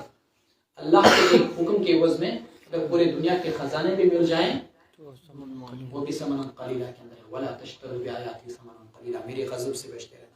ولا تلبسوا الحق بالباطل حق کو ناحق کے ساتھ نہ ملاؤ، خلط مت کرو، اور حق کو چھپاؤ، یہ جو چھپا دیا کرتے تھے خصوصاً رسول اللہ صلی اللہ علیہ وسلم کی بشارت کو جانتے ہوئے۔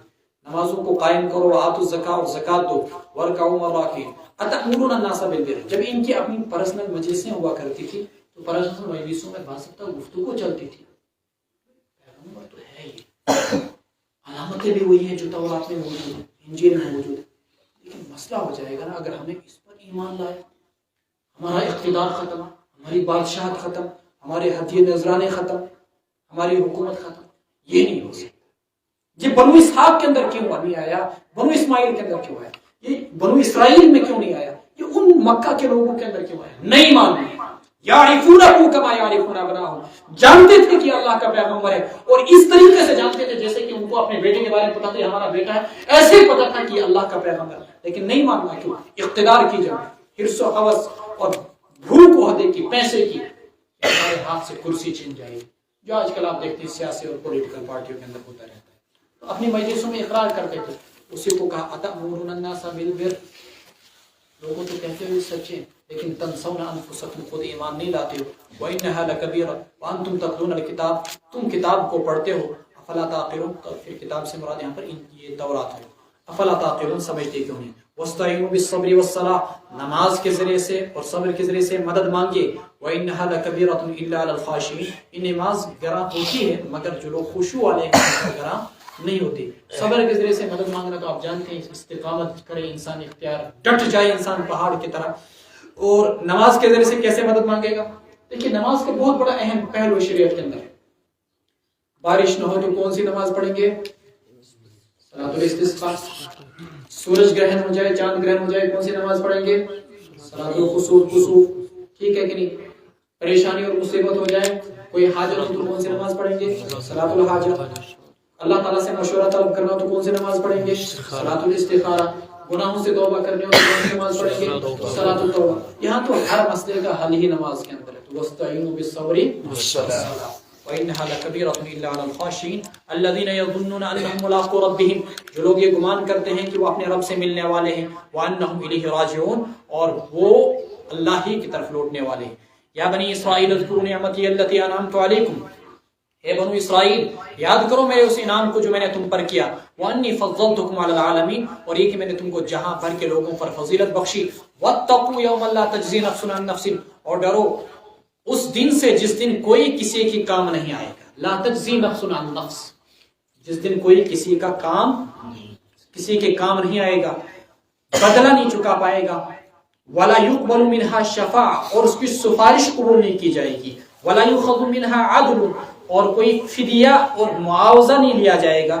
ولا هم ينصرون, اور نہیں ان کی کوئی مدد کی جائے گی. مخاطب کون ہے؟ یا بنی اسرائیل. اب یہودیوں کا عقیدہ یہ تھا کہ ہمیں ہمارے بڑے بڑے آبا و اجداد انبیاء گزرے ہیں, وہ ہماری سفارش کر لیں گے, قیامت کے دن ہم بچ جائیں گے, ہم جہنم میں نہیں جائیں گے. اگر جائیں گے تو صرف 40 دن کے لیے, جن 40 دنوں میں ہم نے بچڑے کی پوجا کی. اللہ نے فرمایا لا يقبل منها شفاعہ, ہم خیالی مت کرو. عیسائیوں نے کیا کہا؟ آدم علیہ السلام سے لے کر قیامت تک آنے والے سارے انسانوں کے گناہوں کا فدیہ جو دیا وہ عیسیٰ علیہ السلام نے سولی پر چڑھ کر دیا. خود ساختہ عقیدہ, من گھڑت عقیدہ, اس کو عقیدہ کفارہ سے تعبیر کرتے ہیں. انہوں نے جو ہے ہمارے گناہوں کا فدیہ ادا کیا اور ہمارے گناہوں کے عوض میں اپنے آپ کو سولی پہ چڑھا دیا. قرآن کریم کہتا ہے ولا یؤخذ منها, اس سوچ میں تمہاری خام خیال ہے, قیامت کے دن کسی کا کوئی معاوضہ قبول نہیں کیا جائے گا. تم یہ سوچو کہ عیسیٰ علیہ السلام ہمیں چھڑا دیں گے, نہیں ہو سکتا ہے. ولا هم ينصرون, اور مدد بھی نہیں کی جائے گی. آپ کہہ سکتے ہو سفارش تو ہمیں بھی, محمد رسول اللہ صلی اللہ علیہ وسلم سفارش ہے, لیکن آیت الکرسی کو پڑھیے. ولا يشفعوا الا باذنه, اللہ کے حکم سے. کس کے لیے؟ لمن ارتضى, 16ویں سپارے کے اندر, جس کے لیے اللہ راضی ہو اور جس کے لیے اللہ کی اجازت ہو. یہ صرف صالحین کے لیے سفارش ہوگی.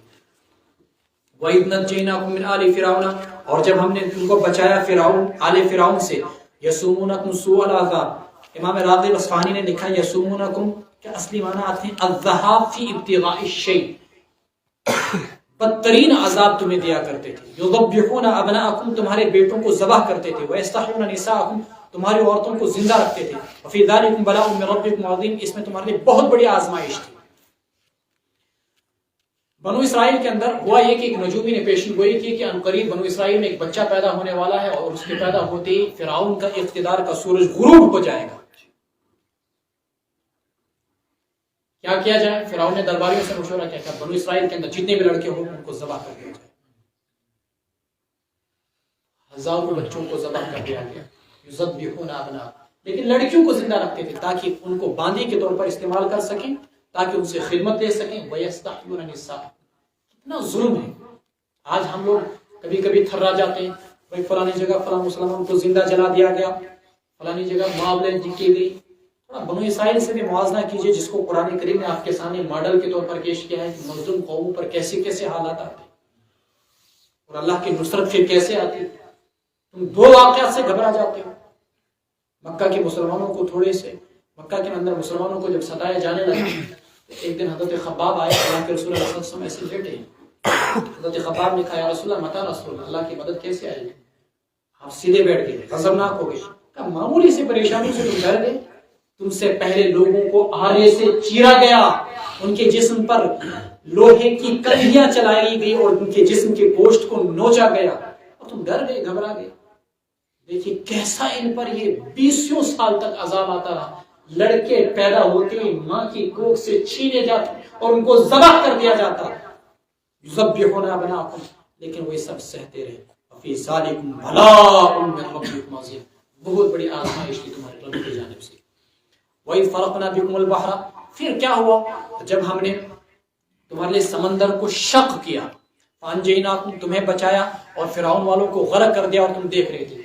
تقریباً 40 سال کے بعد حضرت موسیٰ علیہ السلام نے جب دعوت کی، آخری ایک جملہ قرآن کریم کہہ رہا ہے، جب ہم نے تم کو فرعون سے بچانا چاہا کیا کیا کہ حکم دیا بنو اسرائیل راتوں رات، انسری بھی بنی اسرائیل، بنو اسرائیل کو راتوں رات یہاں سے لے کے چلو. ابھی ان کو لے کے چلے راتوں رات، 6 لاکھ لوگ جا رہے ہیں، آگے جا رہے ہیں، تو پیچھے سے فرعون کی فوج آ گئی، راستہ بھٹک گئی. جیسا کہ مفسرین نے لکھا ہے، دائیں بائیں پہاڑ، سامنے سمندر، پیچھے فرعون کی فوج، جائیں تو جائیں کہاں. موسیٰ، ہم تو پکڑے گئے. اس پر اللہ نے کہا کہ اضرب بعصاک الحجر، اضرب بعصاک البحر، اپنی اس لاٹھی کو سمندر میں مارو. اس میں سے 12 راستے نکل گئے اور 12 قبیلے سمندر سے پار ہو گئے. اس واقعے کو یہاں پر قرآن کریم نے ذکر کیا. فرعون نے کہا کہ فوجوں سے چلو تم بھی سمندر کے اندر، ہم بھی جائیں گے، جہاں جائیں گے وہاں پیچھا کریں گے. جو ہی وہ سمندر میں پہنچے، اللہ کا حکم، سمندر آپس میں مل گیا، فرعون اس کی ساری فوج غرق ہو گئی. وَإِذْ وَعَدْنَا مُوسَىٰ 40 لَيْلَةً، اور جب ہم نے وعدہ کیا موسیٰ علیہ السلام سے 40 راتوں کا. ثُمَّ اتَّخَذْتُمُ الْعِجْلَ، پھر تم نے بچڑے کو معبود بنایا، اس کے بعد وَأَنْتُمْ ظَالِمُونَ، اور تم لوگ ظالم تھے. ثُمَّ عَفَوْنَا عَنْكُمْ، پھر ہم نے تم کو معاف کر دیا اس کے بعد. لَعَلَّكُمْ تَشْكُرُونَ، تاکہ تم شکر گزار بنو. اب جب بنو اسرائیل کو لے کر موسیٰ علیہ السلام یہاں سے آگے چلے بحر کلثوم کو کراس کر کے، باہر سے مراد بحر کلثوم، اس کو کراس کر کے واپس ادھر پہنچے ملک شام کی طرف. مصر سے آ رہے تھے نا، ملک شام کی طرف پہنچے تو وہاں پر کہنے لگے موسیٰ ہمیں شریعت دیجیے، چونکہ توحید تو ان کے پاس آلریڈی موجود تھی. موسیٰ علیہ السلام نے اللہ سے کہا، اللہ تعالیٰ نے کہا کوئی طور پر آؤ، 40 دن کا وہاں پر چلا کرو. وہاں پر پہنچے 40 دن. پیچھے سے سامری نے ان کو کہا کہ ایسا کرو کہ سونا سارا جمع کرو جو تم نے ان سے عاریتاً لایا تھا فرعون یوسف، اس کو لایا اور اس نے ان کا بچڑا بنایا. اور جبریل امین کے جب وہ ایک میدان مقابلہ میں آئے تھے، آگے تفصیل کے ساتھ آئے گا، ان کے پاؤں کے نیچے سے مٹی اٹھائی تھی اور مٹی اٹھا کر اس بچڑے میں ڈال دی، جس سے اس میں آواز پیدا ہو گئی اور اس کے اندر کچھ حیات کے آثار پیدا ہو گئے. وہ کہنے لگے وہ موسیٰ کو تو پتہ ہی نہیں ہے کہاں تمہارا خدا تو یہ بچڑا ہے. مفسرین نے لکھا ہے کہ تقریباً 5,90,000 لوگ گوسالہ پرستی کے اندر، بچڑا پرستی کے اندر مبتلا ہو گئے. 12,000 لوگ ٹوٹل بچ پائے اور اس کی پوجا شروع کر. ثم اتخذتم العجل من بعد وانتم ظالمون. آگے اس واقعے کے متعلق مزید تفصیلات آئیں گی. وَإِذْ آتَيْنَا مُوسَىٰ الْكِتَابَ، اور جب ہم نے موسیٰ علیہ السلام کو کتاب دی، والفرقان، اور حق اور ناحق کے درمیان فیصلہ کرنے والی کتاب، مراد خود تورات، لعلکم تہتدون، تاکہ تم راہیاب ہو جاؤ. وَإِذْ قَالَ مُوسَىٰ، اور جب موسیٰ نے اپنی قوم سے کہا، یا قوم، اے میری قوم، انکم ظلمتم انفسکم، تم نے اپنے آپ پر ظلم کیا، باتخاذکم العجل، بچڑے کو اپنا معبود بنا کر، باتخاذکم العجل، فتوبوا الی باریکم، سو تم توبہ کرو اپنے پیدا کرنے والے کے سامنے، فاقتلوا انفسکم، اپنے آپ کو قتل کر دو، ذالکم خیر، اپنے ان ساتھیوں کو قتل کر دو جنہوں نے بت یہ گوسالہ پرستی کی ہے، بچڑا پرستی کی ہے. ذالکم خیر لکم عند باریکم، یہ تمہارے لیے بہتر ہے تمہارے رب کے ہاں. فتاب علیکم، اللہ تم پر متوجہ ہوا. انہ هو التواب الرحیم، اس نے تمہاری توبہ قبول کی، یقیناً وہ توبہ قبول کرنے والا بڑا مہربان ہے. اب دیکھیں یہاں پر کیا ہوتا ہے. وَإِذْ قَالَ مُوسَىٰ لِقَوْمِهِ إِنَّكُمْ ظَلَمْتُمْ أَنفُسَكُمْ،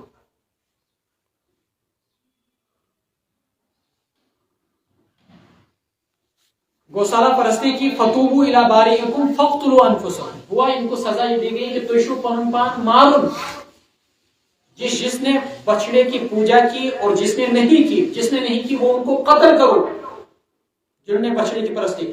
پچھلی امت کے اندر بڑی سختی تھی. یہ ایک اصول آپ یاد رکھیں گے، رسول اکرم صلی اللہ علیہ وسلم کی شریعت کے اندر اعتدال، عیسیٰ علیہ السلام کی شریعت میں تفریط یعنی بہت زیادہ نرمی، اور موسیٰ علیہ السلام کی شریعت کے اندر افراط یعنی انتہائی سختی تھی. ان کے لیے قانون یہ تھا کہ زکوٰۃ 25% دینی، جسم کے کسی عضو پر ناپاکی لگ جائے تو اس کو کاٹ دینا ہے، کپڑا ناپاک ہو جائے تو اس کو کاٹ دینا تھا، دھلنا ملنا نہیں تھا ان کے یہاں، اور گناہ ہو جائے تو اپنے آپ کو قتل کر دینا ہے. ان کی شریعت کے اندر بڑی سختی تھی. تو کہا گیا گناہ کیا ہے، ارتداد اختیار کیا تو قتل کرو اپنے آپ، ان کو قتل کرو. چنانچہ بہت سارے لوگ قتل بھی ہوئے. اور بعضوں کو بخش دیا گیا، جیسا کہ قرآن کا مضمون بتا رہا ہے انہ هو التواب الرحیم۔ وَإِذْ قُلْتُمْ يَا موسیٰ، اور جب تم نے کہا اے موسیٰ لن نؤمن لک، ہم ہرگز تم پر ایمان نہیں لائیں گے یہاں تک کہ ہم اللہ کو اعلانیہ نہ دیکھیں، جہرتاً سامنے، فاخذتکم الصاعقہ، سو تم کو پکڑا کڑک نے، وانتم تنظرون، اور تم دیکھ رہے تھے، ثم بعثناکم من بعد موتکم، پھر ہم نے پیدا کیا، اٹھایا تم کو تمہاری موت، پھر ہم نے اٹھایا تم کو دوبارہ زندہ کیا تمہاری موت کے بعد، لعلکم تشکرون، تاکہ تم شکر گزار بندے بن جاؤ۔ اب ہوا یہ، موسیٰ علیہ السلام کوہ طور پر چلے گئے، بڑا مزیدار قصہ ہے، وہاں پہنچے، وہاں سے تورات لائی، جب تورات لائی تو تورات لانے کے بعد انہوں نے کہا ہم تو نہیں مانیں گے کہ تورات اللہ کی کتاب، ہمیں کیسے ملا؟ ممکن آپ نے کہیں راستے سے اٹھا کے لائے، ہمیں دکھاؤ اللہ تعالیٰ سامنے، ہمیں دکھاؤ اللہ تعالیٰ سامنے، ہمیں اللہ تعالیٰ کی آواز سناؤ۔ کہ ٹھیک ہے، جب اللہ ہمیں بولے گا کہ یہ میرا کلام ہے ہم مانیں گے۔ چنانچہ موسیٰ علیہ السلام نے 70 آدمی منتخب کیے، واختار موسیٰ قومہ 70 رجلا لمیقاتنا، ان کے لے کر کوہ طور پر چلے گئے، وہاں پر اللہ ان سے ہم کلام ہوا، اللہ کی آواز سنائی دی۔ اللہ نے کہا یہ میرا ہی کلام ہے، چاروں طرف سے آواز آ رہی تھی۔ اس پہ کہنے لگے کہ ہم کیسے پتا کہ اللہ تعالیٰ ہے، ممکن ہے کوئی اور بہانے نکالتے، تو اس پر کہنے لگے اللہ کو دکھاؤ۔ اللہ تبارک و تعالیٰ نے کیا کیا کہ اس کے بعد ہلکی سے ایک جھلک دکھائی سامنے، اس جھلک کی وجہ سے وہ سب کے سب، اپنی ذات کی جھلک نہیں، اپنی نور کی ایک کڑک کی جھلک دکھائی۔ جب کڑک کی جھلک وہ برداشت نہ کر سکے، کہتے ہیں روایت میں آتا سب کے سب مر گئے، سب کے سب مر گئے۔ موسیٰ علیہ السلام گھبرا گئے، واپس جاؤں گا تو لوگ کہیں گے تم نے ہمارے 70 سرداروں کو قتل کر دیا، تو وہ میرے خلاف ہو جائیں گے۔ انہوں نے اللہ تعالیٰ سے دعا کی، خدایا میں مارن تھے اور خود بہتر یہ کرو زندگی تھی۔ اللہ نے ہم سب کو زندہ کیا، ثم بعثناکم من بعد موتکم لعلکم تشکرون۔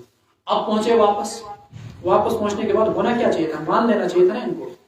تو پتہ کیا کہنے لگے کہ ہاں یہ تورات تو اللہ کی کتاب ہے، لیکن پتہ اللہ نے کیا کہا ہے؟ اللہ نے کہا جتنا ہو سکے اتنا عمل کر لینا، جو نہیں ہو سکے تو ضروری نہیں تم پر عمل کرنا۔ اتنی مکار اپنی طرف سے۔ اس پر اللہ تعالیٰ نے کیا کیا کہ باضابطہ پہاڑ کو لایا، اس کے سر پر رکھا، وَإِذْ نَطَقْنَا الْجَبَلَ فَوْقَهُمْ كَأَنَّهُ ظُلٌّ۔ مانو گے کیا نہیں مانو گے؟ کہ ہاں نہیں مانیں گے، مانیں گے، مانیں گے، اب مانیں گے۔ قرآن کے الفاظ باضابطہ سر پر لا کر پہاڑ رکھا۔ کچھ مفسرین نے تو ایک ہاتھ سے پہاڑ کو ہلایا اور وہاں سے گرد و غبار اٹھا، لیکن واضح قول ہے قرآن کے سر پر پہاڑ، مانو گے کہ نہیں؟ ہم مانیں گے۔ پھر کیا ہوا؟ جب پہاڑ کو ہٹا دیا گیا، کچھ دن گزر گئے، قرآن کہتا ہے پھر نافرمانی کے اندر مبتلا ہو گئے۔ ایسے ہٹ دھرم قسم کے لوگ تھے۔ اسی مضمون کو بیان کیا جا رہا، ثم بعثناکم من بعد موتکم لعلکم تشکرون، پھر ہم نے تم کو تمہاری موت کے بعد دوبارہ زندہ کیا تاکہ تم شکر گزار بنو۔ وظللنا علیکم الغمام، اور ہم نے تم پر سایہ کیا بادل کا، وانزلنا علیکم المن والسلوى، اور ہم نے تم پر اتارا من، ترنجبی، والسلوى، اور بٹیر۔ کلوا من طیبات ما رزقناکم، کھاؤ وہ پاکیزہ روزیاں جو ہم نے تم کو دی۔ وما ظلمونا، انہوں نے ہمارا کچھ نقصان نہیں کیا، ولکن كانوا انفسهم یظلمون، انہوں نے اپنا ہی نقصان کیا۔ وما ظلمونا ولکن كانوا انفسهم یظلمون۔ دوسرا مضمون، یہاں سے اٹھ کے یہ لوگ چلے گئے میدان تیہ کے اندر پہنچے۔ کہاں پر پہنچے؟ میدان تیہ کے اندر ہوا تھا یہ کہ جب وہاں سے چلے اور مصر سے نکل کر، تو مصر کا اصلی ملک کون سا تھا؟ جہاں سے یوسف علیہ السلام اور یعقوب علیہ السلام نکلے تھے، شام تھا، کنعان تھا۔ وہاں پر عمالقہ آباد ہو چکے تھے۔ عمالقہ بس یوں کہہ لیجیے آپ، درختوں کی طرح لمبے لمبے ہوا کرتے تھے، 60 فٹ لمبے اور 7 فٹ موٹے۔ خود احادیث میں آیا ہے ان کے بارے میں، اور اس میں کوئی مبالغہ آ رہا ہی نہیں، لمبے تڑنگے، یعنی اگر ہم ان کے سامنے ہوتے تو ہم کو موبائل کی طرح جیب میں رکھ دیتے۔ تو کہا ان سے مقابلہ کرو۔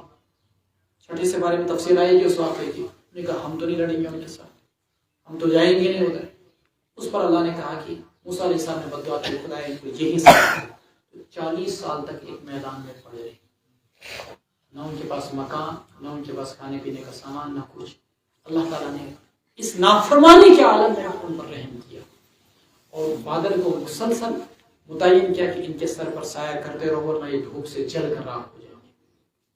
مسلسل 40 سال تک بادل ان کے سر پر، اور کھانے کے لیے اللہ نے انتظام یہ کیا کہ درختوں پر رات کو میٹھے میٹھے چھوٹے چھوٹے دانے ہوا کرتے تھے جو ترنت زمین کے مشابہ ہوا کرتے تھے، ان دانوں کو اٹھا کے کھایا کرتے تھے، ایک قسم کا پھل ہوا کرتا تھا۔ اور بٹیرے غولوں کے غول آتے تھے، بٹیرے چھوٹا سا جانور ہوتا ہے یہ، غولوں کے غول آتے تھے اور وہ ان سے بھاگتے نہیں تھے، یہ ان کو پکڑتے، ان کو ذبح کیا اور اس کے بعد آگ میں بھونا اور گوشت کھایا۔ مفت کی غذا ان کو 40 سال تک ملتی رہی۔ مفسرین نے یہاں تک لکھا کہ اگر کوئی بچہ ہوتا تو بچے کے کپڑے آٹومیٹکلی لمبے ہو جاتے جب وہ بڑا ہوتا، یہاں کپڑوں کا بھی کوئی انتظام نہیں اور کپڑوں پر جو بھی نہیں پڑتی، میل بھی نہیں پڑتا۔ یہی سسٹم ان کے ساتھ ہوتا رہا 40 سال تک۔ آگے کیا ہوا اسی سورہ بقرہ کے اندر تفصیلات ہیں۔ وَإِذْ قُلْنَا ادْخُلُوا هَٰذِهِ الْقَرْيَةَ، اب 40 سال کے بعد جب اللہ تعالیٰ نے ان سے کہا کہ اس شہر کے اندر داخل ہو جاؤ، فَكُلُوا کھاؤ تم۔ اریحا نامی اس شہر کو کہتے ہیں، جیریکو کہتے ہیں، دنیا کی سب سے پہلی بستی ہے، یہ بیت المقدس سے 50 کلومیٹر پہلے ہے۔ فَكُلُوا مِنْهَا حَيْثُ شِئْتُمْ، کھاؤ تم اس بستی میں سے، رغداً فراوانی کے ساتھ، وَادْخُلُوا الْبَابَ، اور داخل ہو جانا دروازے میں، سجداً سر جھکا کر، وَقُولُوا، اور کہو، حِطَّةٌ، خدایا گناہوں کو معاف کر، نغفر لکم، ہم تمہارے گناہوں کو بخش دیں گے، نغفر لکم خطایاکم وسنزید المحسنین، اور نیکوکاروں کو اور زیادہ دیں گے۔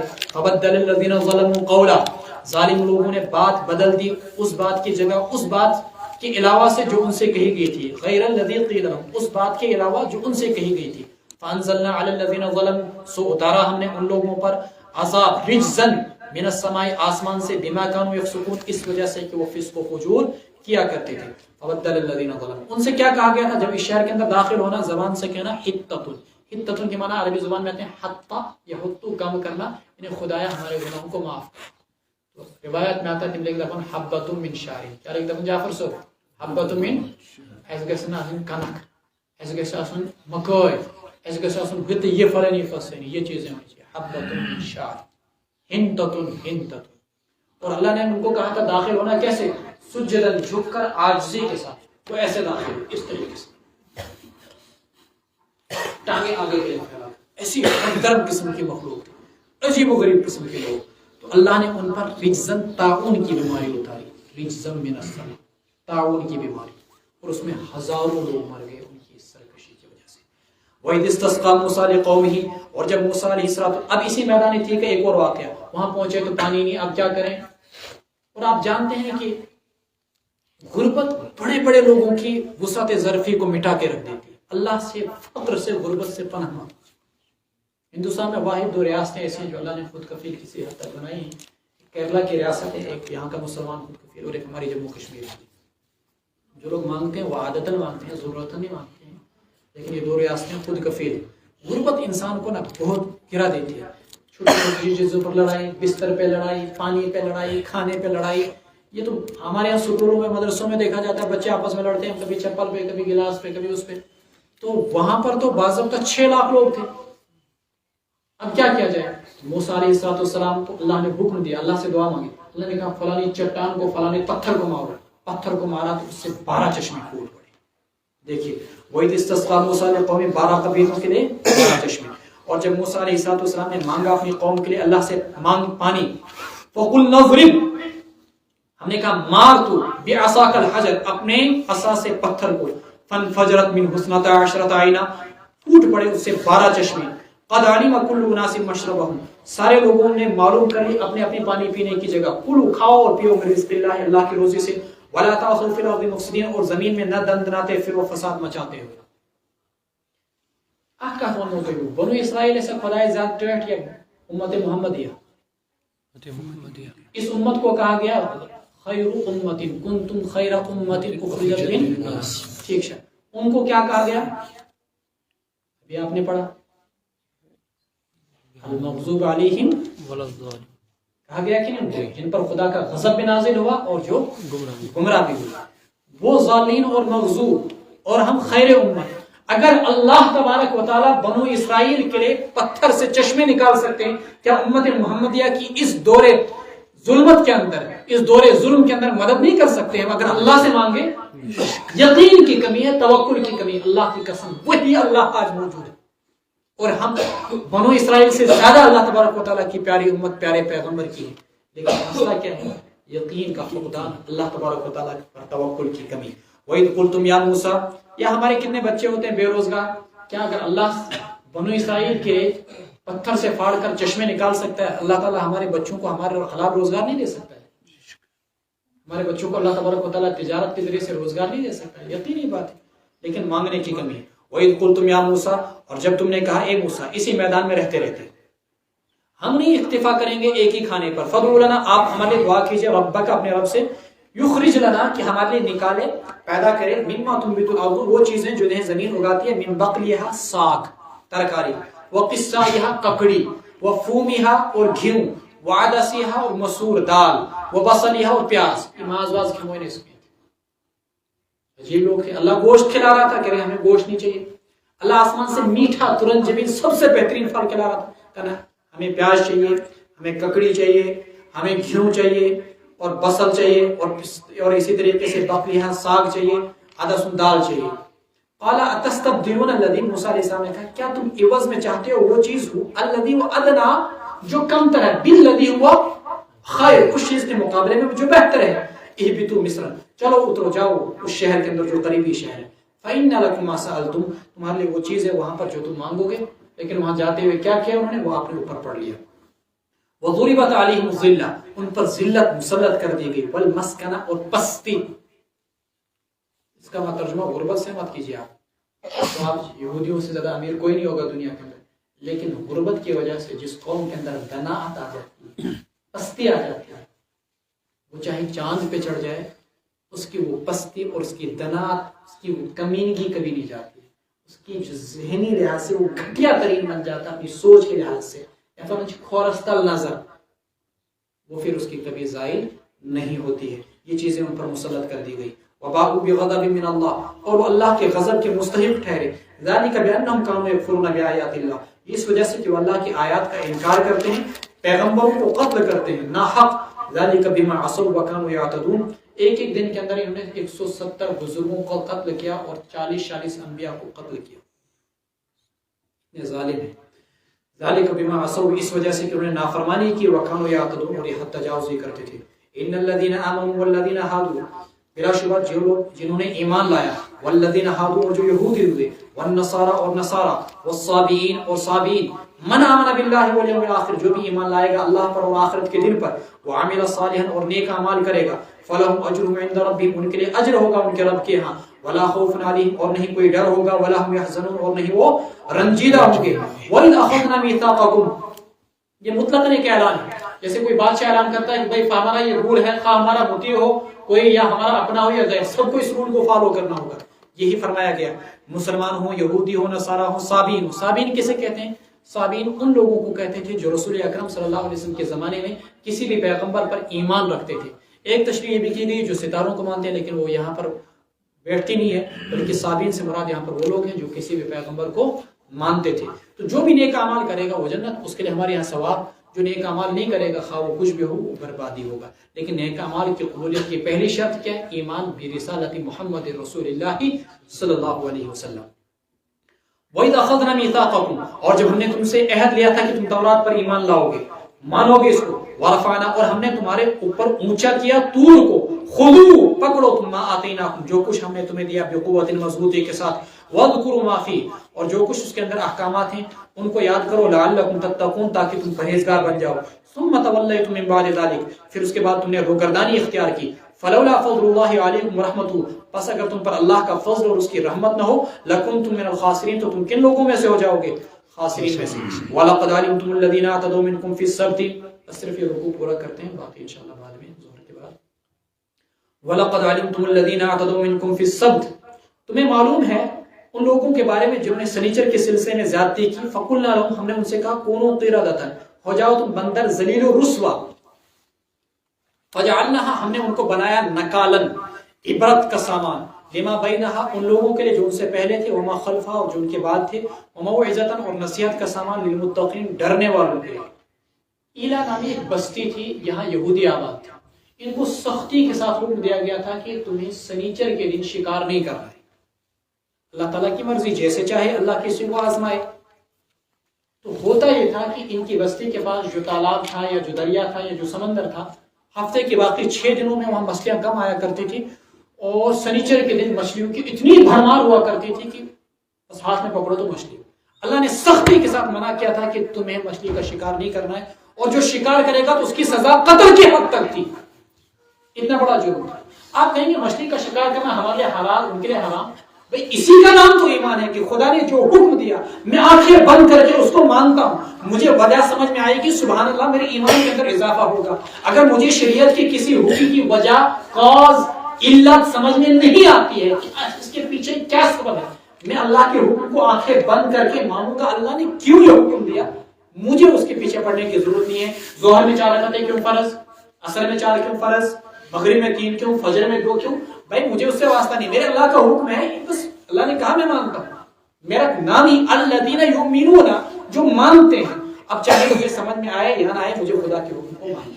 تو ان کو کہا کہ تمہیں سنیچر کے دن شکار نہیں کرنا، مچھلیوں کی بھرمار سنیچر کے دن، انہوں نے کیا کرو؟ یہ شیطان قسم کے لوگ تھے، انہوں نے کیا کیا کہ جمعہ کے دن جال لگا کے رکھی اور جا کر اس کو نکالا کرتے تھے اتوار۔